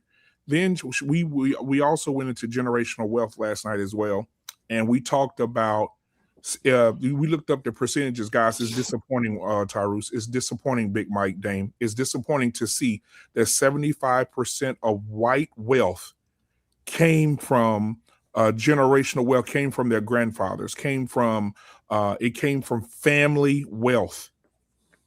Black people, they're telling us to pull ourselves up by the bootstraps, and they have 100-year head start. Okay. Buddy. We've done this. Hold on, guys. Hold on. Thankfully, this is my show. We have done this plenty of times before, and we have discussed this plenty of times before. But in the spirit, BMU, I am going to answer to be respectful, hypothetical kid the same way I told my hypothetical daughter. Don't vote, don't complain. Look at the statistics. Right now, the young demographic damn near equals up with the boomer generation. It's almost as if you show up to vote for somebody younger might actually win the fucking election. But if you don't show up to vote, guess who has time to vote? Boomers, a bunch of veterans. By the way, a bunch of veterans that I just went over on this panel is mostly conservative leaning. right? So guess what? If you don't want to participate, don't complain about the people who do, because when you don't vote, you are telling those old people, hey, I'm not going to participate. You make the decision for me. I got all of these things to say, but at the end of the day, I'm going to pull a Colin Kaepernick and let somebody else make the decision for me. Because, right, that a lot of young people rock with Colin Kaepernick. I'm only 38. I was actually rocking with Colin Kaepernick until he didn't decide to vote, because damn, bro, you got all of these political things to say, but your time to enforce your constitutional rights, the one time you got to actually put your voice to pen and it matters, you know where to be found? That's hypocritical. With all of that, Colin Kaepernick still told the entire country, he still told everybody he disagrees with, I'm not going to participate. You make the decision for me. So young people, if you don't want to participate, that's fine. The reason why I don't buy into the fear-mongering BMU is because young people have always been the lowest voting demographic in any country, in any generation. So BMU, you can go to the 2010s, the 2000s, the 1990s, the 80s, the 70s, the 60s, and so on. And guess what you're going to find? A bunch of young people talking about, I ain't going to vote. That shit's a waste of time. Almost as if you can go back anytime, and this country's been going to shit since 1776. I guarantee you the greatest generation, the generation that raised them, be like, yeah, they full of shit. They don't know what struggle is. And you know what the boomers are saying about Gen X and the millennials? They don't know what struggle is. They don't know what hard work is, and vice versa, man. And so guess what? If you don't want to vote, I mean, you can't complain. That's your right. But I also don't have to take you seriously. Why? When you didn't vote, you told me you don't take yourself seriously. That's why being now Tyrus, let me say this to you as well, because the conversation was real good last night. I don't know why you did. I think you would probably sleep, but the conversation was really good last night, man. One of the other last things we talk about, I'll land here and let you guys continue on with the show. One of the other things is that we talked about is, we listened to people who said, "Hey, listen, these politicians are wings on the same bird." And they're the same. And one of the things that was brought up last night is that you know that in Senate, in the senators, the congressmen, the president, so on and so forth, anybody that's in power, most of these men are in the same fraternities. Most of these women are in the same sororities. Most of these people are fighting against each other and being performative in front of us and doing debates in front of us. And then they're going behind the scenes laughing, saying, chuckling, one of us going to win this bitch. But, they're cool as shit behind the scenes. Just like Barack Obama. Let me give you an example. Barack Obama said, Trump was this, Trump's an ass, Trump is this, you should vote for Kamala, da. Soon as he seen Trump, he dapped him up. They back there giggling and laughing at the funeral. I say, what the fuck is happening? 2 weeks ago, this man was just saying Trump is a piece of shit. And guess what, BMU? No, I'm sorry, BMU. Guess what? You know who the vice president, Donald Trump is, vice president? The same guy who called him America's Hitler. Exactly. Stop the hypocrisy. At the end of these guys are political figures. They're going to put their foot in their mouth. And this is the system we got. I'm talking about all of them, though. All of them. Bro, guess what? Well, guess what? There's been plenty of these progressive or ultra right-wing people that have ran and that have continued to run that you can easily vote for. And guess what happens? They never seem to show up. As a matter of fact, you know what's funny about young people? I'm going to give you a perfect example.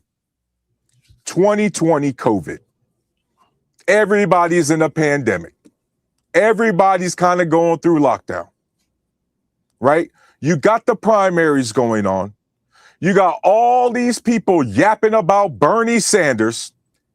all the young people, quote unquote, I believe I was in that age demographic still, right? All these young people, BMU, yapping about Bernie Sanders, and Biden won the primary.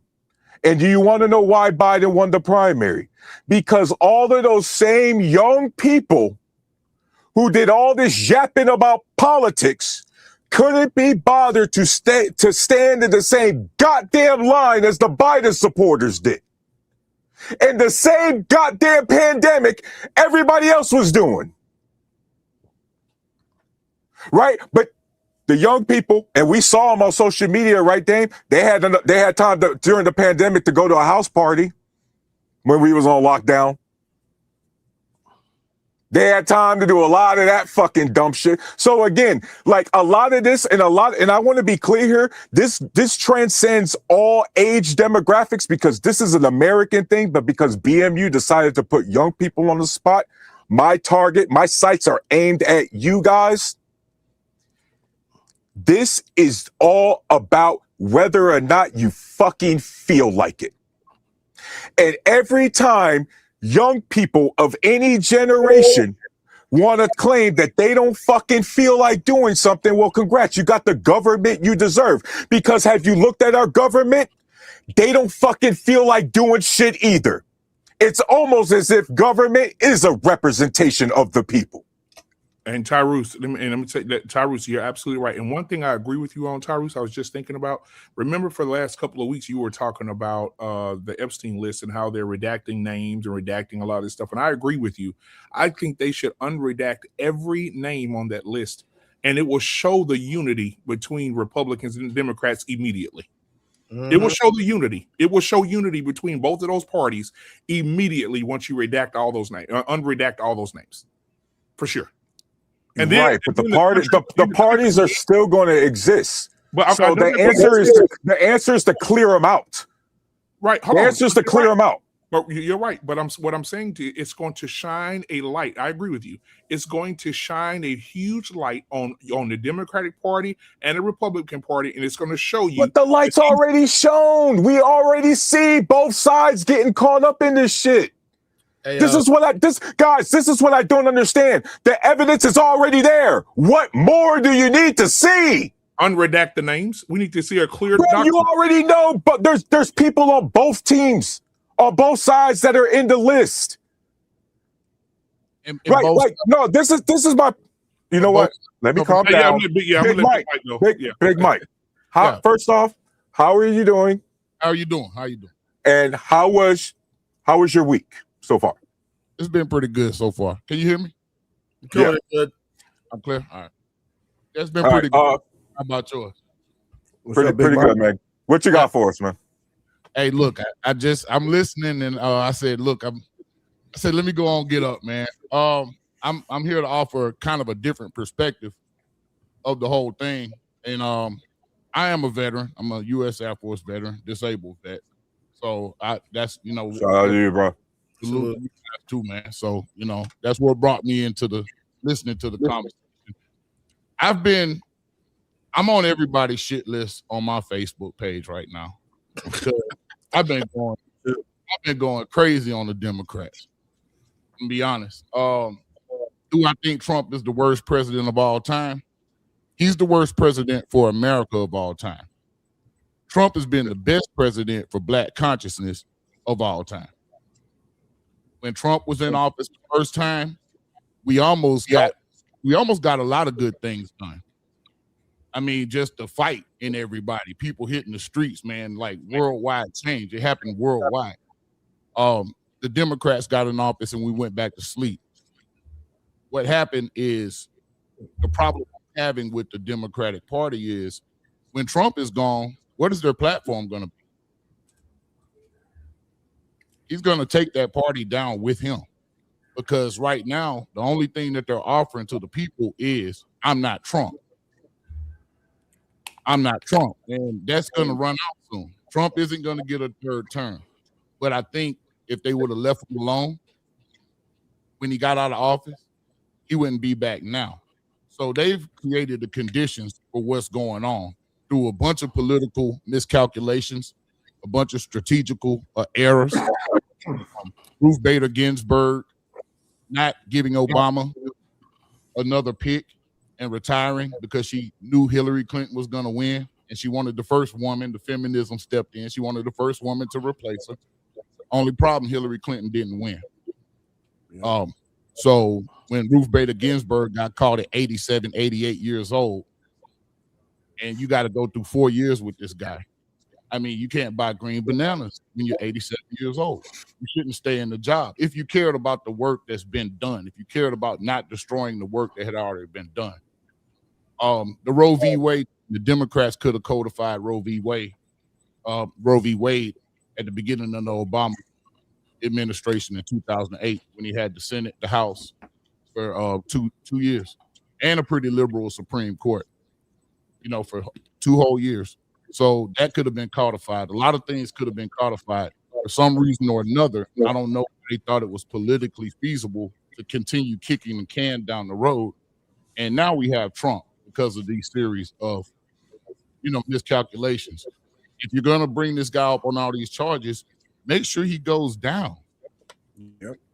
Why are you going to half-ass it? You take a shot at a king, you got to hit him, bro.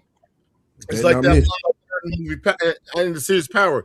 You take a shot at the devil and you miss. It's like what I'm sorry. Hold on. I would address it too. How easy do you guys expect it? How easy do you guys expect prosecuting a former president of the United States? You guys really think that's a quick process? Like, what the hell? This is literally the reason why I started watching Rachel Maddow. Yeah, Rachel Maddow literally had me thinking it was a rap for this guy. Every single week it was new evidence. Look at the plain tale. I'm like, oh yeah, buddy gone. Russians. What? Okay, Truth, you're right. It's not going to be easy. But what Big Mike is saying is cool, but make sure you get the job done. The problem was they didn't get the job done, and to be honest with you, it made them even stronger. Teflon Don type shit. Man, look, y'all are. I'm in Atlanta, and this silly ass chick down here that marched the man down and got him a mug shot and all of that, and then she had all this shit going on that she had going on. Utter incompetence, bro. Utter incompetence. If you're gonna do the job, get the damn job done. They're the reason Trump is back. So I just hold on, Dame. Hold on, because I have to just really disagree. There are some individual points that are okay, but overall, I disagree because you guys are taking a lot of agency away from the fact that our fellow countrymen voted for a guy in 2024 who was held liable for sexual assault. He should have been. The Democratic Party did not force the American people to vote for a sexual predator. Hey, go back to the 2020. Go back to 2020. I could just go back to 2024. Go back to 2020. As a matter of fact, I could, as of 2022, when Vladimir Putin invaded Ukraine and America kept their word on a contract we made under the Democrats. But let's not jump. You said something about a sexual deviant, assault guy. Joe Biden was accused of the R word during the 2020. But he wasn't convicted of. He wasn't convicted. He wasn't convicted. You said no, Big Mike. Facts or not? Was Joe Biden found liable in court for sexual assault? No. Yes or no? Can I finish the thought? What did he go to criminal court for sexual assault? Okay, why wasn't he convicted? You can go to criminal court for anything. You could be accused. Why wasn't who convicted? The statute of limitations for E.G. Carroll was gone, so she could only do civil because New York State changed the law. That's the same law that Cassie sued Diddy on to extend the financial. You can sue somebody for sexual assault. Financially, you couldn't do. And the Democratic Party can't just magically change laws in whatever states they want. So that's why he was civilly. I understand all of this. I understand all of this. everything of what you guys are saying. My thing is this: why wasn't the job done? And I'll tell you why. This is what it was. Historically, the way politics will run, there were certain things called historical norms where you would say, there's no way our political landscape has changed that much, so the person who's done this egregious stuff can be elected. Richard Nixon resigned the office of the presidency. Why? Because he bugged a room and lied about it. So, and even Republicans were outraged at that, to where they wouldn't allow him to be the next candidate for president. And he was really popular with Republicans at that time, because there were some standards that were set that people thought, okay, there's no way people are going to do that, going to be that egregious.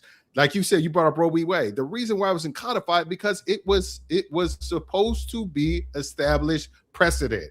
Every other Supreme Court's justices and what have you, they said that's established law. We're not going to touch it, and it wasn't necessary at the time. And only when this person comes into office and said, "Hey, it's a way for me to get the evangelicals on my side to vote for me, because I got all this other egregious stuff that shows I'm not a Christian. So I need to do something so the Christians get something by voting for me." That's the reason why he brought that up, because that's why nobody else brought up Roe v. Wade. Yeah.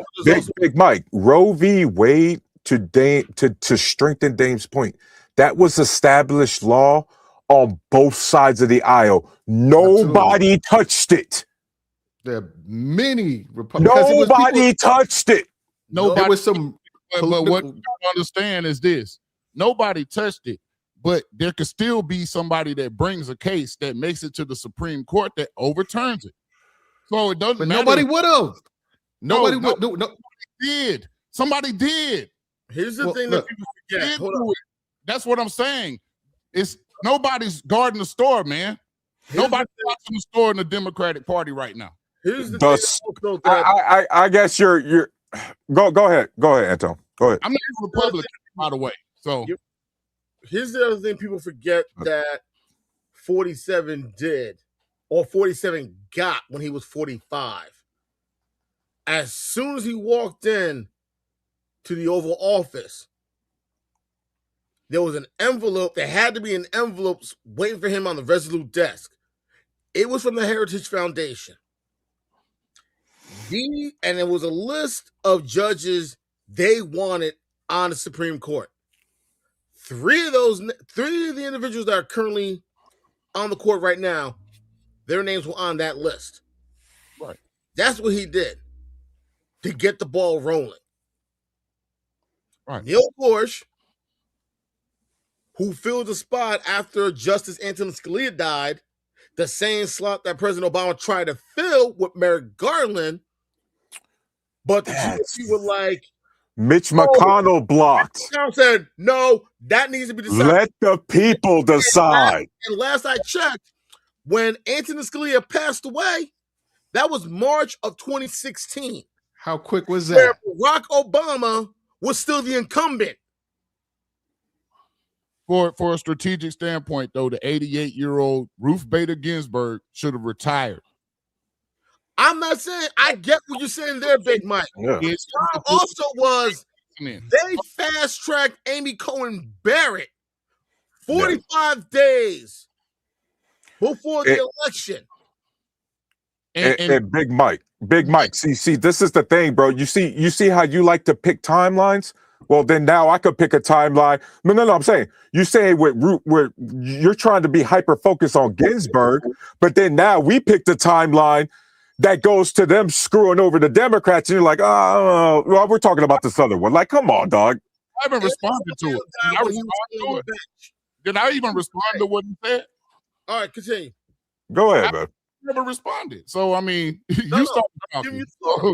Yeah, I'm just saying this. What I'm saying is, why were they able to do all of that stuff so easily without any pushback? Would they be able to do that if the Democratic Party was strong? Because the guardrails wasn't in place to do that, because historically nobody was that egregious, and they have a lot of the reasons he's getting away to stuff because nothing was put in. That's why they don't know whether or not a president can pardon himself, because they thought no president would be so egregious to do something that they would need to pardon himself. There's a lot. That's like saying I can't think of everything. Like if you have children, you can't say I'm gonna tell you everything you can't do as a kid to make sure you don't do nothing. But there's certain things you just don't think they're gonna do because it's like, that's why it's like now they're taking a closer look at it and saying, okay, we need to put more guardrails, because if we get another motherfucker in there like Trump, shit could go crazy. Now the laws are going to change. Big Mike, there's another political example, Big Mike, that you've heard of plenty of times. The filibuster. Both parties typically stay away from it because they consider that the nuclear option. And they know they don't want to make that precedent because, well, if I start using the filibuster, if the other party becomes in power, they're going to use the filibuster. Right. Right? You see, there's that honor code that goes back and forth that got broken with this man, Donald Trump. All right, you just said something. Honor code. So you're insinuating that both parties are on the same side. Look, there's always going to be overlap. We're American, Big Mike. We're Americans. There's always going to be some overlap. Politics is war without bloodshed. No. So we're Americans. There's always going to be overlap. Yeah, and it historically that wasn't the case. Tell me that there's that much trust between these two opposite parties. You're making the point. They just like it was respect.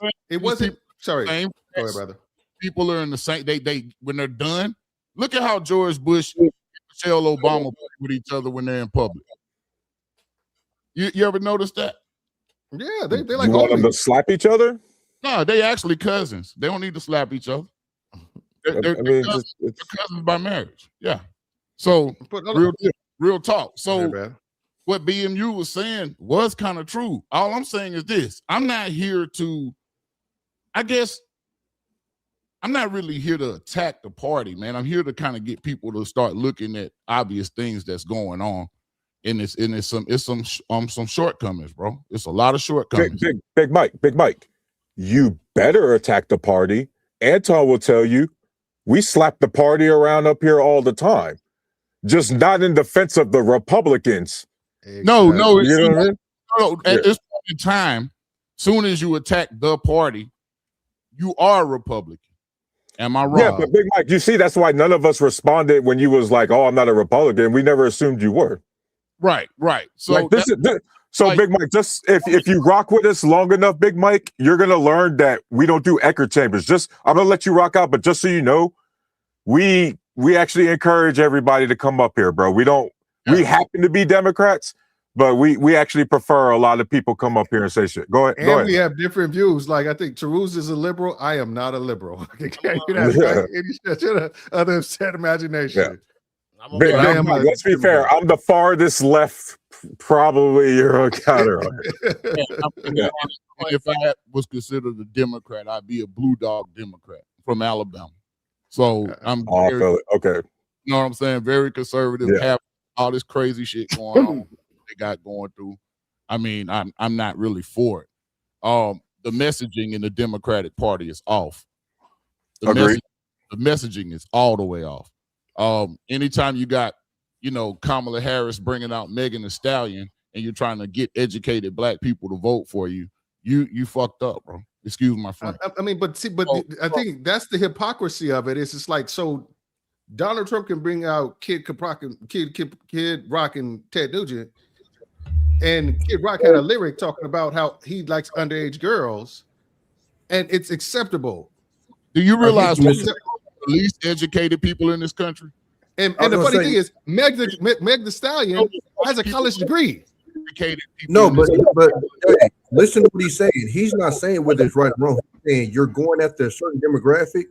This ain't the person you choose if you're going after that certain demographic, because that certain demographic is actually embarrassed by you thinking that this person is representing them. You get what I'm saying?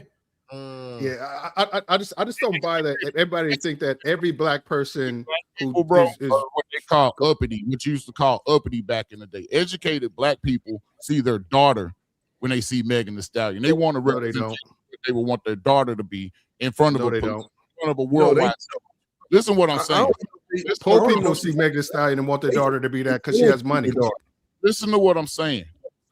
When you see a political candidate bring out entertainment or bring out somebody to promote their messaging, black educated people want to see somebody like their daughter come out, is what I'm saying. They don't want to see Megan Thee Stallion come out. They want to see somebody like their daughter who's in pharmacy school or doctorate, you know what I'm saying, medical school right now to come out. They don't want to see Megan Thee Stallion. Or they want to see somebody like at least Alicia Keys, somebody who carries themselves like that. If it's going to be a celebrity, because the presidents are going to bring out celebrities. They're going to bring out celebrities for entertainment. They're not going to necessarily bring out celebrities for messaging.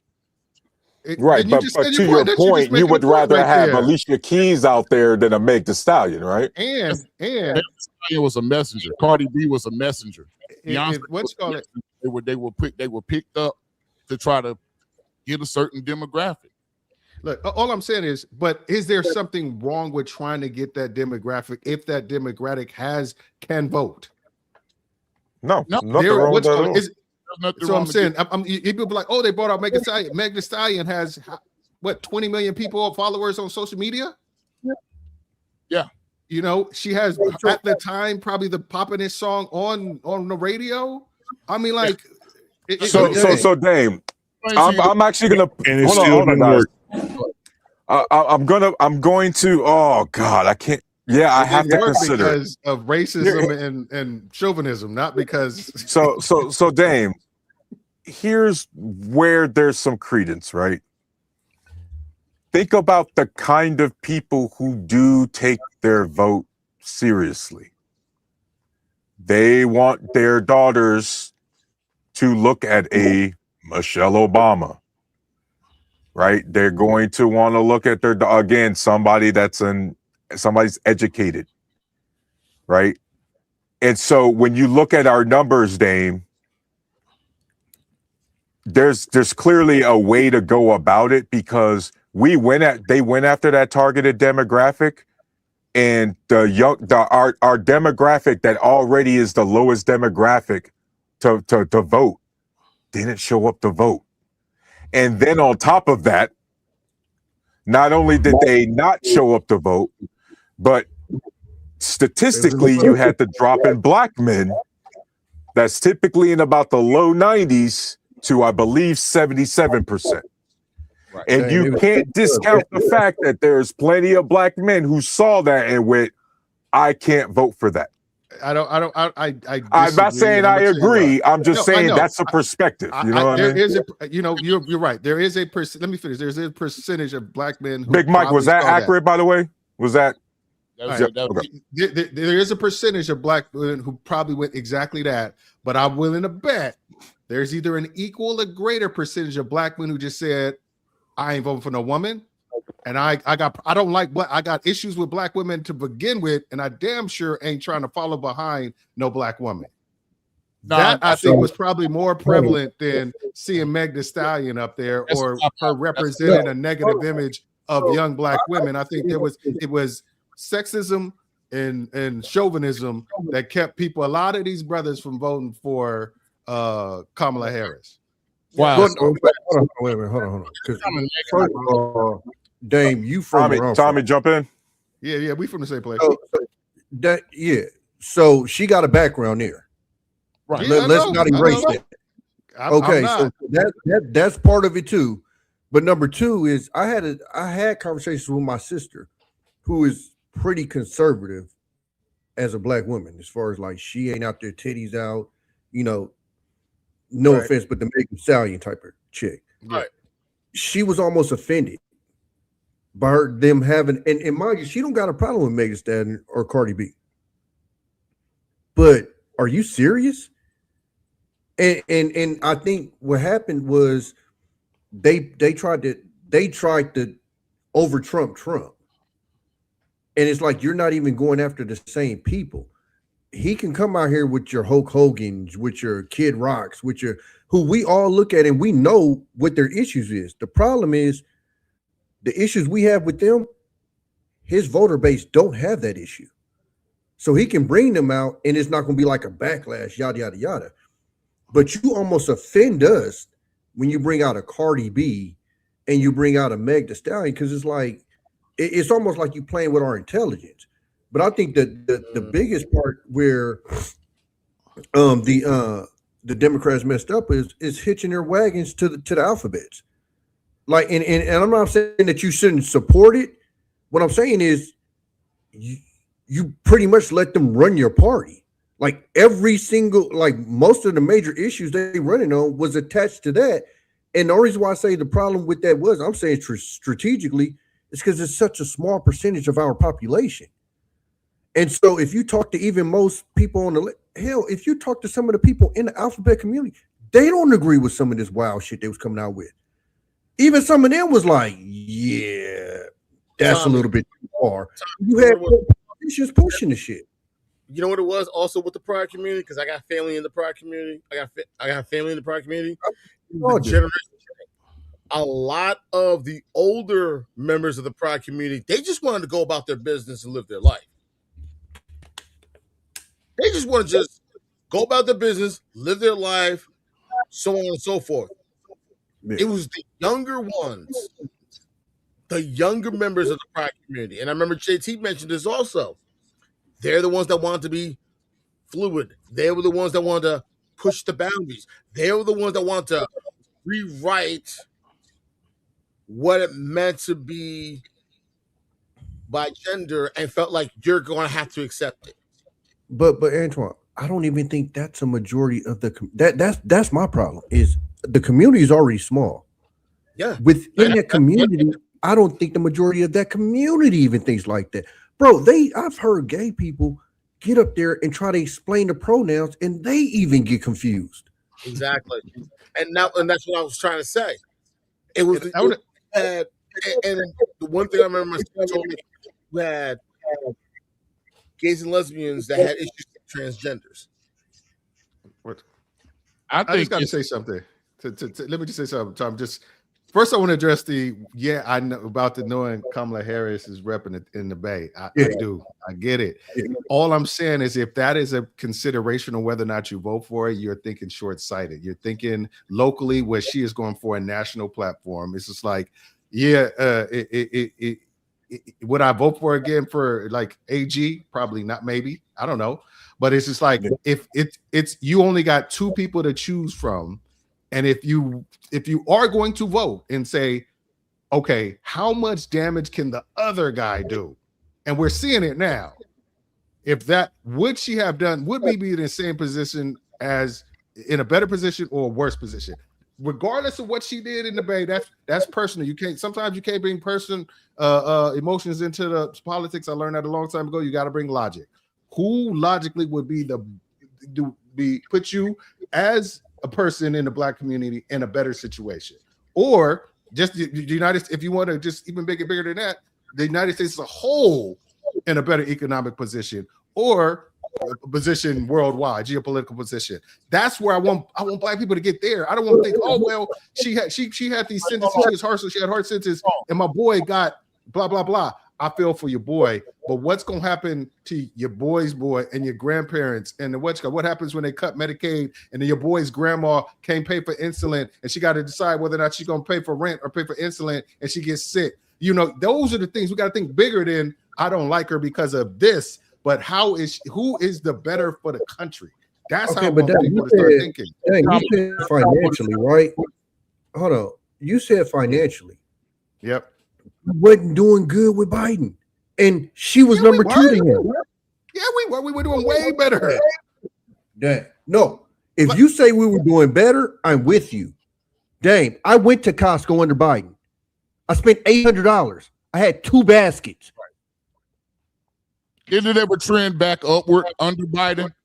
I'll ask you a question. I know Biden caught it in a decline. But did it ever trend upward under Biden? And that's I'm not even blaming Biden all the way. I'm saying, listen, if you sit in that chair, you get the blame. That's the game. So what I'm telling you is, because me, I can look at it and go, okay, this ain't 100% Biden. This is. What I'm saying is that your average voter, I just spent $800 at Costco and got 2 baskets. Who's the president right now? Oh, that guy. Okay, I don't want to go through this anymore. So the biggest problem I think Kamala had was she ran after being under this guy. And under this guy, listen, was it better than now, Dame? Yes. Was it good? No, it wasn't. But the thing is, you didn't run. The trajectory was headed down, like black unemployment. I think when Trump left office the first time, it was at like 5.8, and then Biden got down to like 4.3. So it was on a trajectory down. But now, because the economy is going back up again, it's spiking up again. All I'm saying is, if things are getting better, the smart move is to vote for somebody who's going to continue the trajectory of things getting better, not take the chance that somebody who when they were in, things got worse. It's going to make it better for you. And that's the biggest problem, guys, is especially with Trump specifically. And I really got to harp on this point. We all up here, clearly all of us 5, we should know what good leadership looks like. Yeah, we also know what leadership looks like. Wait. All right. And we know that a lot of the times you're not going to tell a good quality leader, or sometimes the quality of your leaders got to be valued when things are going to shit. And the country, let's be clear, everybody, the American people, we got to get out of jail free card because, look, everybody just hated Hillary. Okay, whatever. Right? The COVID shit, the global trade war that we lost, all this shit. Like, guys, when it was time to be presidential, he showed you the exact opposite. I agree. There was absolutely no way people could justify. Again, if you want to make the argument of people staying home, at this point, I can't argue with it. But for the people that voted for Trump, still knowing all of this, come on. Well, look, I'm not making excuses for the dude to get voted for. What I'm telling you is, I lived in America during the Biden thing. It didn't feel good. And I'm not right or left. I'm telling you, I lived during those years. It did not feel good. And I'm not going to sit up here just because I don't like Trump and lie and act like, oh, no, it was rope. It wasn't. It was a effing struggle, dog. And just to push a point to go against Trump, I'm not going to sit here and lie about what happened during those 4 years. My point is, if it wasn't his fault, he should have did a better job in messaging, explaining why this is going on and why it's not his fault. Because to the average dog, we live in a state. Let me tell you how smart voters are. We live in a state, California, where they voted to tax their own gas a second time. Yes. That's how smart these MFers are that vote. So again, you got to break California this shit had low voter turnout. So what I'm saying is, if your economy is trash and it's not your fault, it should have been your message for 4 years. Hey, I'm trying to fix this because he did this, this, and this. Look, he did this. That's why I'm trying to fix this. I'm trying to push this. They didn't do that. So when you're looking at the average voter, they're just going, damn, brother, I just went to Costco and spent $800 and got 2 baskets. This nigga the president? Yeah, we can't handle more of that. And who's running? The person that was right under him. Okay. That's the thing that is the one critical flaw that the Democrats have had since I was old enough to pay attention to is messaging. They have either been completely flat with their messaging or have gotten worse in cases. But also, here's the one thing that people forget.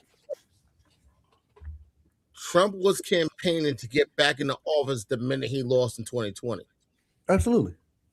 He went on, he had by far the longest campaign you can think of.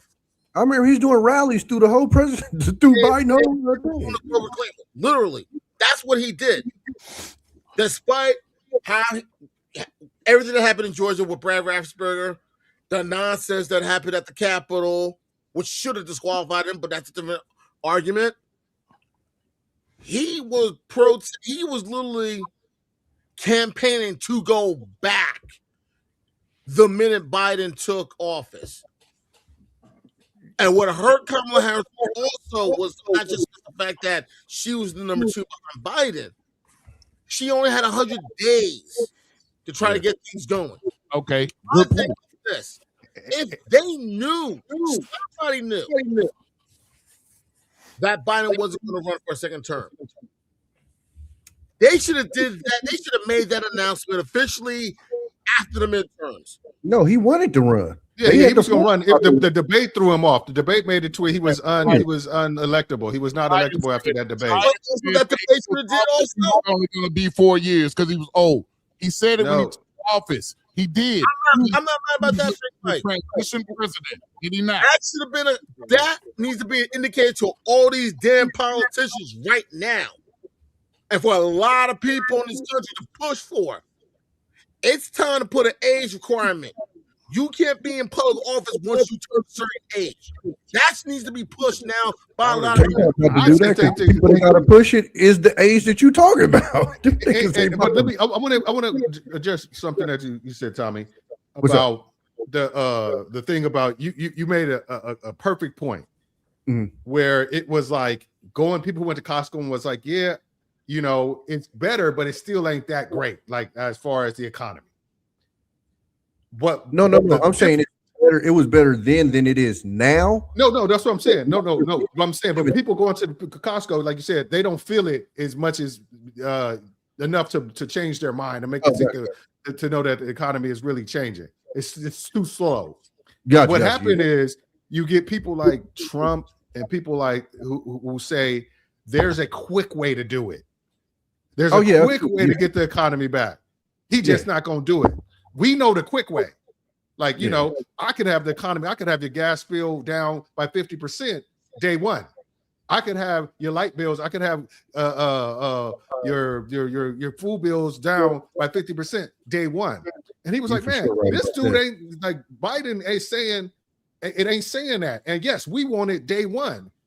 So he set the expectation that Biden is not able to do what Trump is doing, has said that it's easy to do. But now when Trump gets elected, he was like, well, you know, I wasn't serious about that happening in day one. You know, it takes time and whatever. But he set a standard where people who really don't understand how the economy works were fooled to think that there was a quick way to do it, and he was slow walking it for some reason. I will say, I go to Costco now, and it ain't changed. So exactly.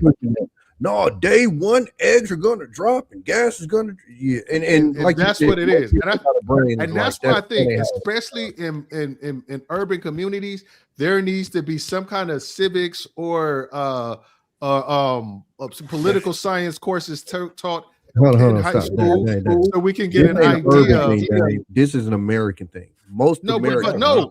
I'm gonna tell you why it's not urban. No. Let me tell you why I said urban is because in the middle class, they talk about it with their kids around the dinner table.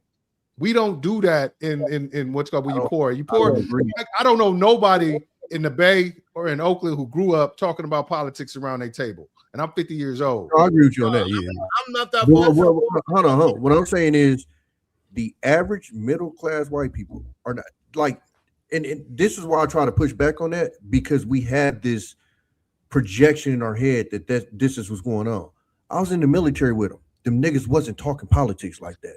I'm talking. Me and you were both in the military with the broke white people. no, middle class too. What I'm saying is, I think the average American, period, is just not again. Remember, California, most of the people that voted wasn't brokies.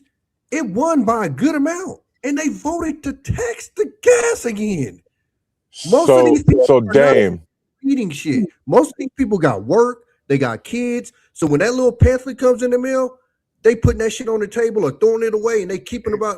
They not reading this and shit. That's why I was saying maybe it should be taught in the school so they have an idea that this is a part of the American experience, especially when they're voting. It should be a part. Unfortunately, Dame, though, unfortunately, this is America, and even with the school thing, Dame, it's right now we're talking about people who are old enough to vote, and really, it is a messaging thing, man. It has to, and it sucks because I don't want to be y'all know me. I'm not loyal to the Democratic Party. They just happen to overlap with my values way more than the Republican Party. Exactly.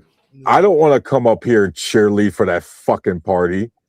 Yeah. You see what I mean? And then that's the problem, Dame. The people who would probably be good at their messaging don't want to fucking do that shit because it's unethical. Right? All the people that are really good at messaging, you see how good the Republicans are at winning their elections. Yeah. Yeah. You know what I mean? Now, dang, I thing about teaching civics. Here's the thing. I learned civics in high school, but I didn't go to public school. That's the problem. Also, I learned how the electoral college worked in high school. I think my junior year in high school on how the system works.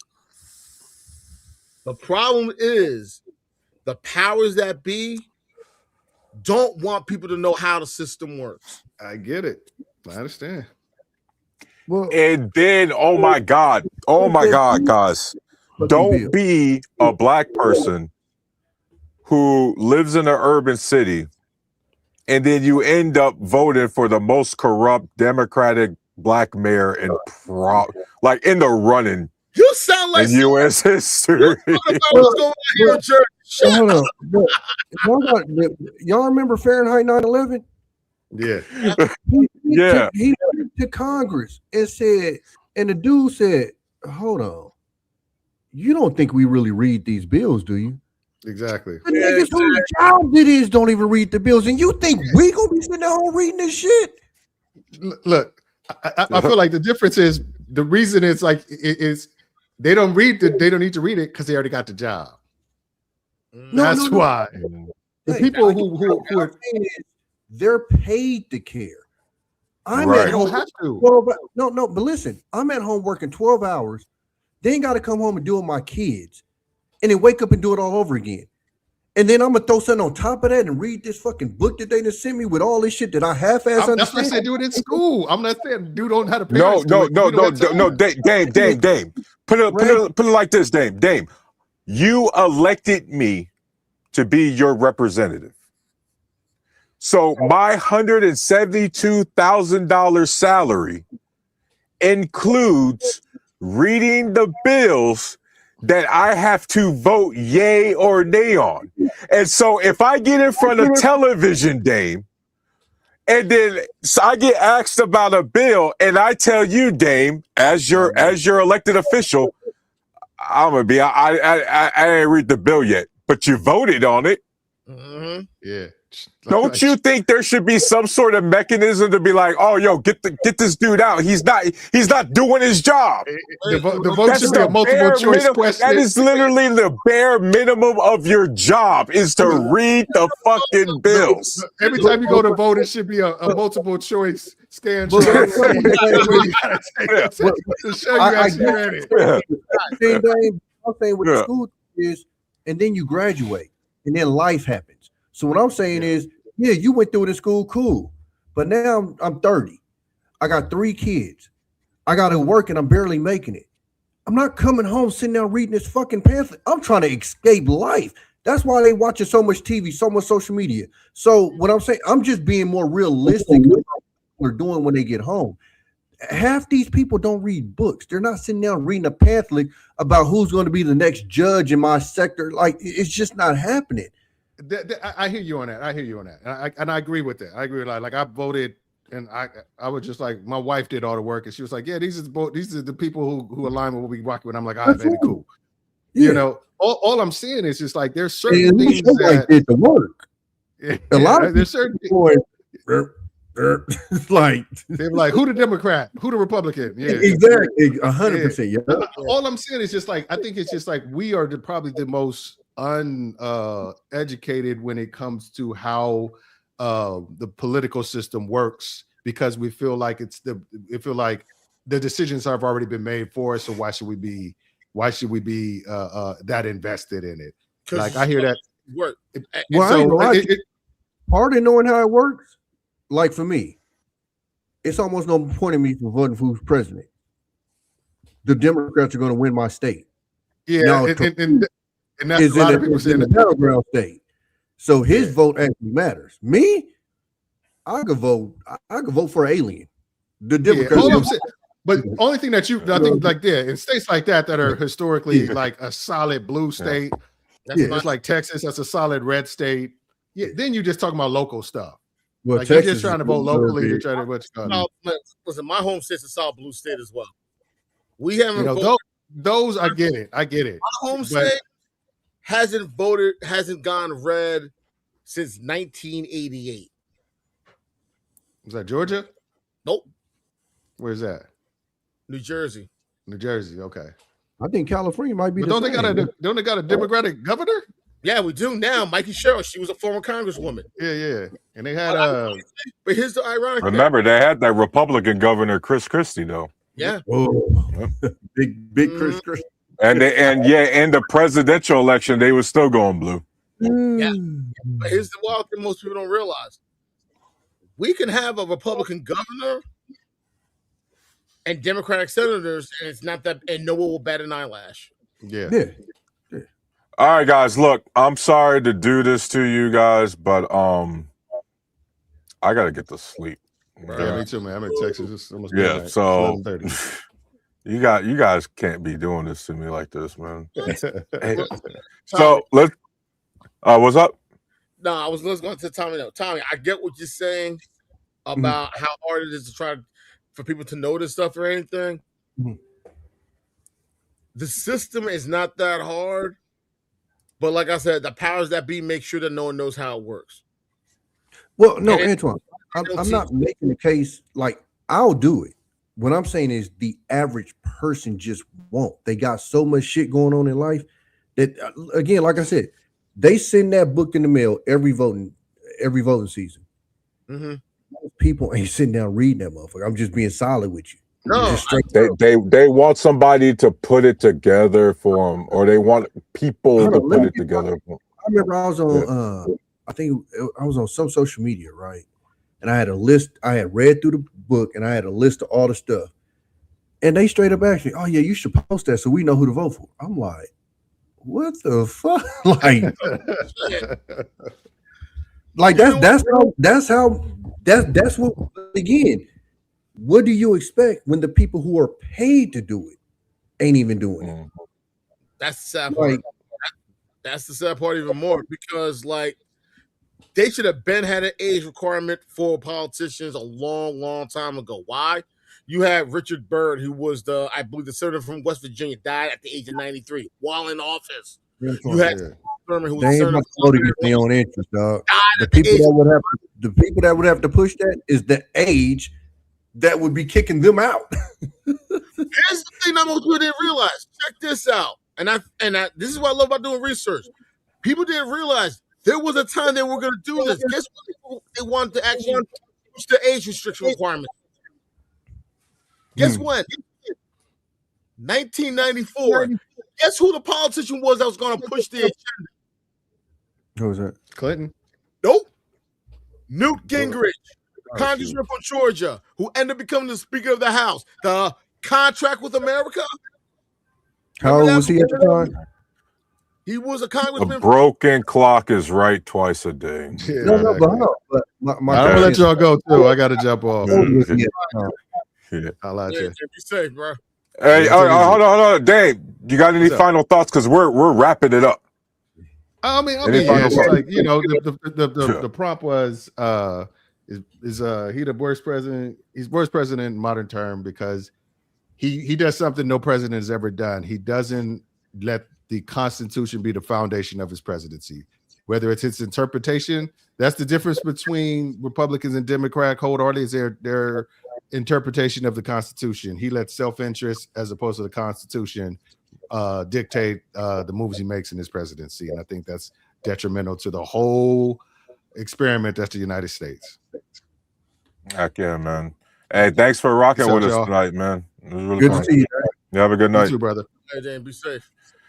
Tommy, what you got for us, bro? This is a little off subject. I was going to ask you, have you heard about these? It's called Calm Ego. What is that? It's this device that helps you with PTSD and anxiety. I'm about to go to the I got an appointment on the 15th to go to the VA. And whoa, spell that. CALMIGO. CALMIGO.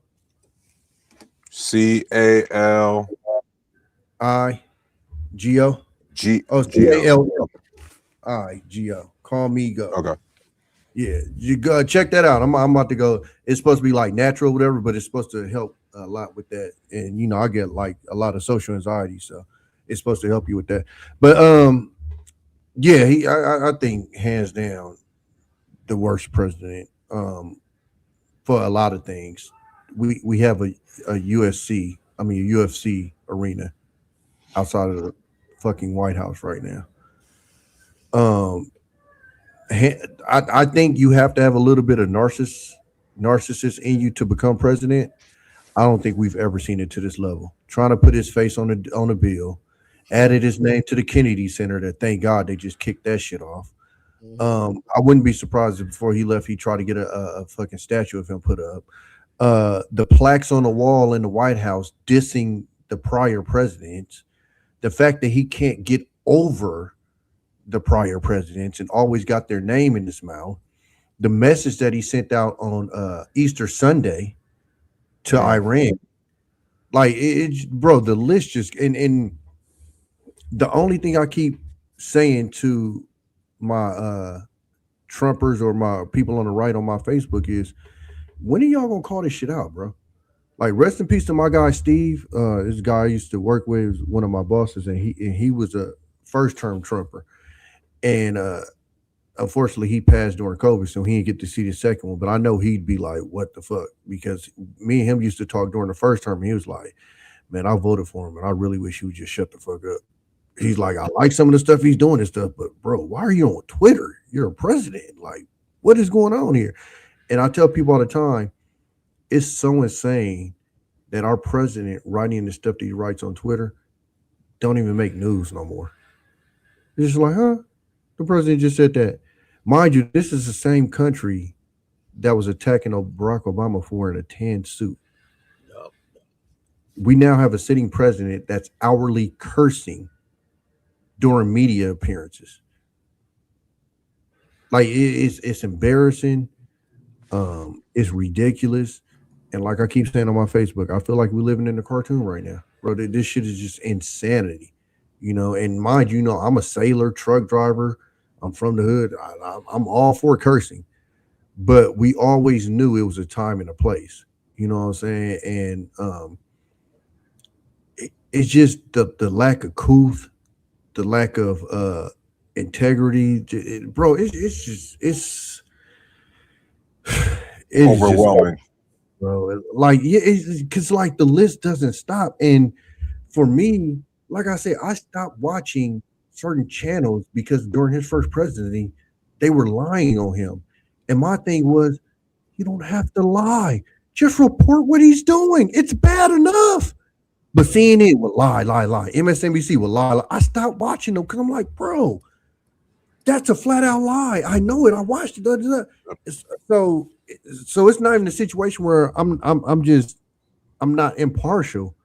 I'm just believing what I see, and what I see is just, bro, like, what is going on? So yeah, the title of the show I agree with, man. Just for me, the worst if I've ever seen. Period. Yeah, man. Hey, Tommy, thanks for rocking with us tonight, man. Sure, get some sleep, man. I know. Wait, it's only you. What, 3 or 4 hours behind? Okay. Hey, man. But great seeing you, bro.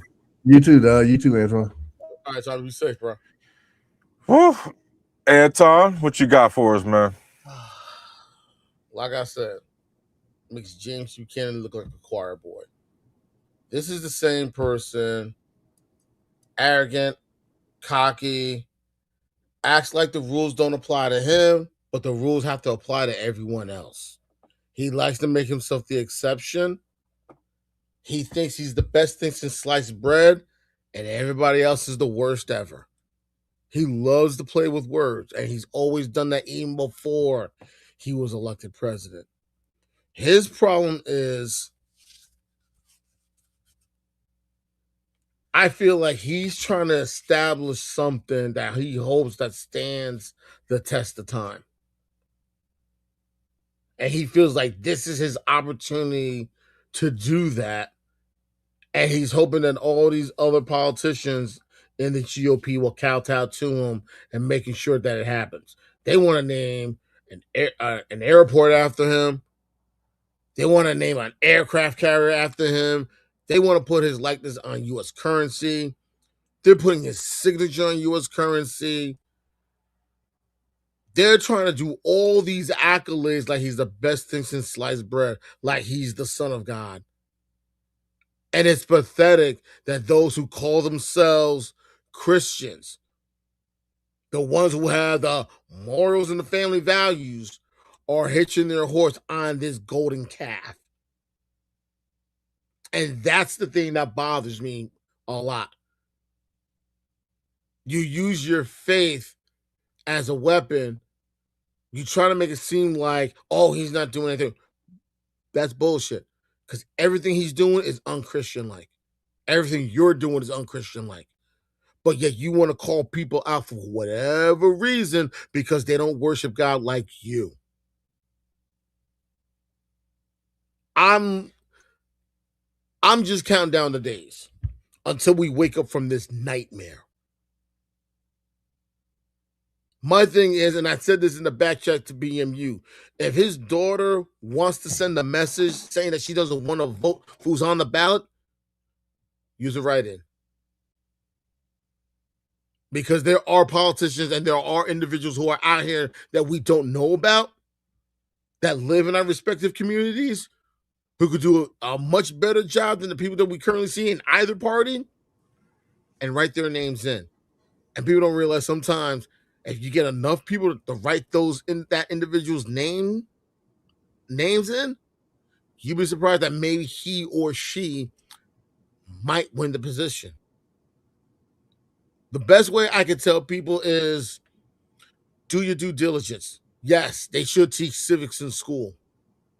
But like I said, I learned this stuff in high school my junior year. And yes, I did go to private school, but I did learn how this stuff works. And people are surprised. And when I showed people how the electoral college work, they were so shocked, saying, is that it? Yes, is that it? Because certain individuals, the powers that be, are making sure that the simplest things that people need to know how things work, they don't know how it works. And it goes back to what Hugo Weaving said in the movie V for Vendetta. The government, the people shouldn't fear the government should fear the people. And people need to start understanding how things work. And the best way I tell people, if you really don't have an idea how things work, get yourself a copy of this. And for those who don't know what this is, it's a copy. You got to put it up closer. Yeah. I think it's because of the background. Yeah. It's a copy of the Constitution, and the Declaration of Independence. And the funny thing is, people always talk about, oh, Hollywood love these liberals. Because funny thing about it, Hollywood at times will teach you something and you don't even realize it. And the perfect example I will say is this. And I actually posted this in Big Bossman's show when he was on. And it was a scene from the movie National Treasure. The scene with Nicolas Cage and Justin Bartha at the National Archives. They just came from Diane Kruger's office. They're in the main hall looking at the Declaration. Nicolas Cage turns to Justin Bartha, says, of all these years of searching, I'm 3 feet away. And he recites something. and I intentionally highlighted it when it came to the Declaration, and I intentionally highlighted it. Hold on. I'll do a little bit better. Let me turn off my background so you can see it. This is what I was talking about. Got this Gotcha. in archives. This is the line I'm talking about. And this Go ahead and read it real quick. Yeah. But when a long train of abuses and usurpations, pursuing inadvertently the same object, evinces a design to reduce them under absolute despotism, it is their right, it is their duty to throw off such government and to provide new guards for their future security. And Nicolas Cage was right. People don't talk this way anymore. And when I heard that line, I said, wow, that sounds powerful. But when I got my copy and I read this myself, I teared up. Because as much as we don't like the founding fathers because they were slave owners, the founding fathers were right. People don't talk this way anymore. Those who have the right have the responsibility. And I don't give a rat's ass if you're a Democrat. I don't give a rat's ass that Epstein was a Democrat. The fact is what he did was wrong, plain and simple. Plain and simple, Tony Nas, all right? People need to understand how the system works. People need to understand how the blueprint, the foundation of how things work. The problem with, and the one thing I learned, and I'll land my plane on this, I learned this during my time in the Army. I remember this, what I learned from a Secret Service agent. The office of the presidency is not a person. It's an institution.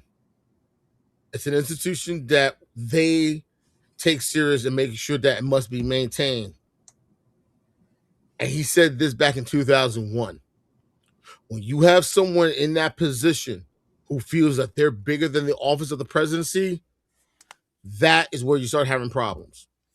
And the problem with Donald John Trump, he acts like he is beyond the Constitution, that this doesn't apply to him. And that's always been his problem because he's never been held accountable for his actions. And when you have someone that's never been held accountable in their 20s and their 30s, they're still going to feel the same way when they turn 8, when they're 80. And that's the problem. And that's all I got to say. And those are some words we're thinking about.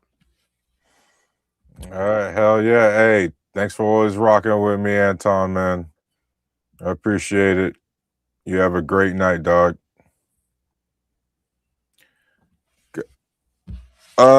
Guys, it is, what time? It is 12:47.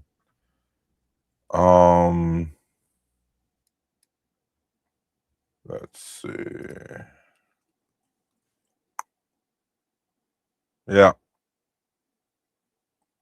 Anton had made a point that he had said something, or the Constitution, he had brought up a good point, and I really liked it. And I really liked that he had the copy of the Constitution, because, guys, don't get played by some of these gotcha questions that some people play when it comes to, oh, well, do you know what every constitutional amendment is? You don't have to. Okay? You're not a book. You just got to have it ready. You need to be well read through it. You got to have a good understanding of what the Constitution is. You don't need to have it memorized. Okay? To the broader thing, though, guys, y'all know Trump's the worst. I mean, it's too easy. Guys, nobody takes our president serious. I know y'all been paying attention this week. Homeboy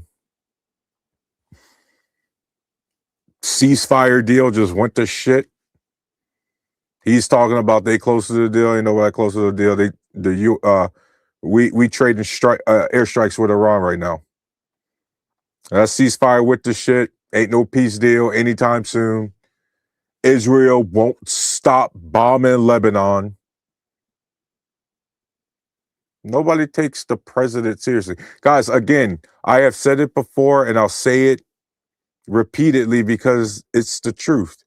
So far, the most trustworthy group in this, the most trustworthy player in this whole scenario is fucking Pakistan.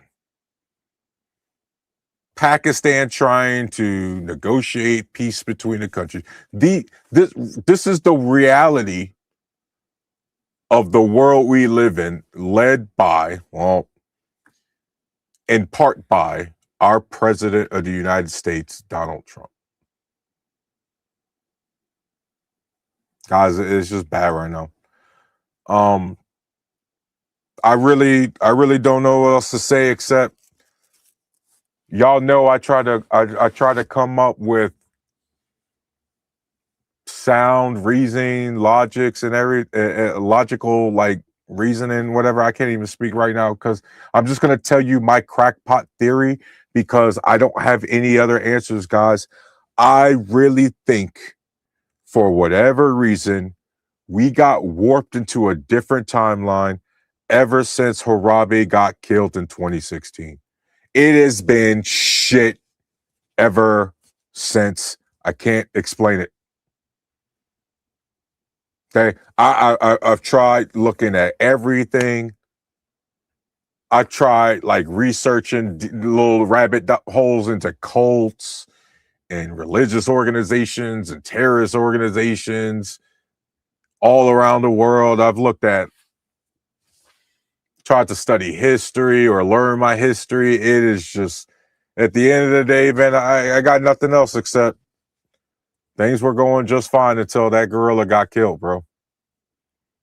And ever since then, it was just, no. But that being said, we still got to fight the good fight.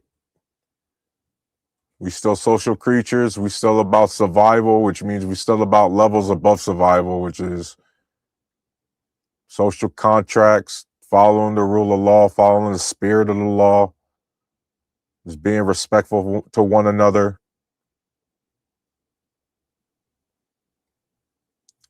I just got to ask my fellow Americans this, man. Are we actually going to take the idea that, or the saying that no man is above the law? Are we going to take that seriously? Because right now, Donald Trump has absolutely said, yeah, there are people above the law.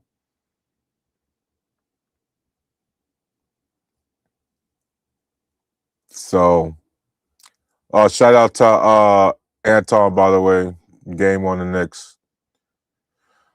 But regardless, guys, we got to keep it going. We got to try to keep each other motivated.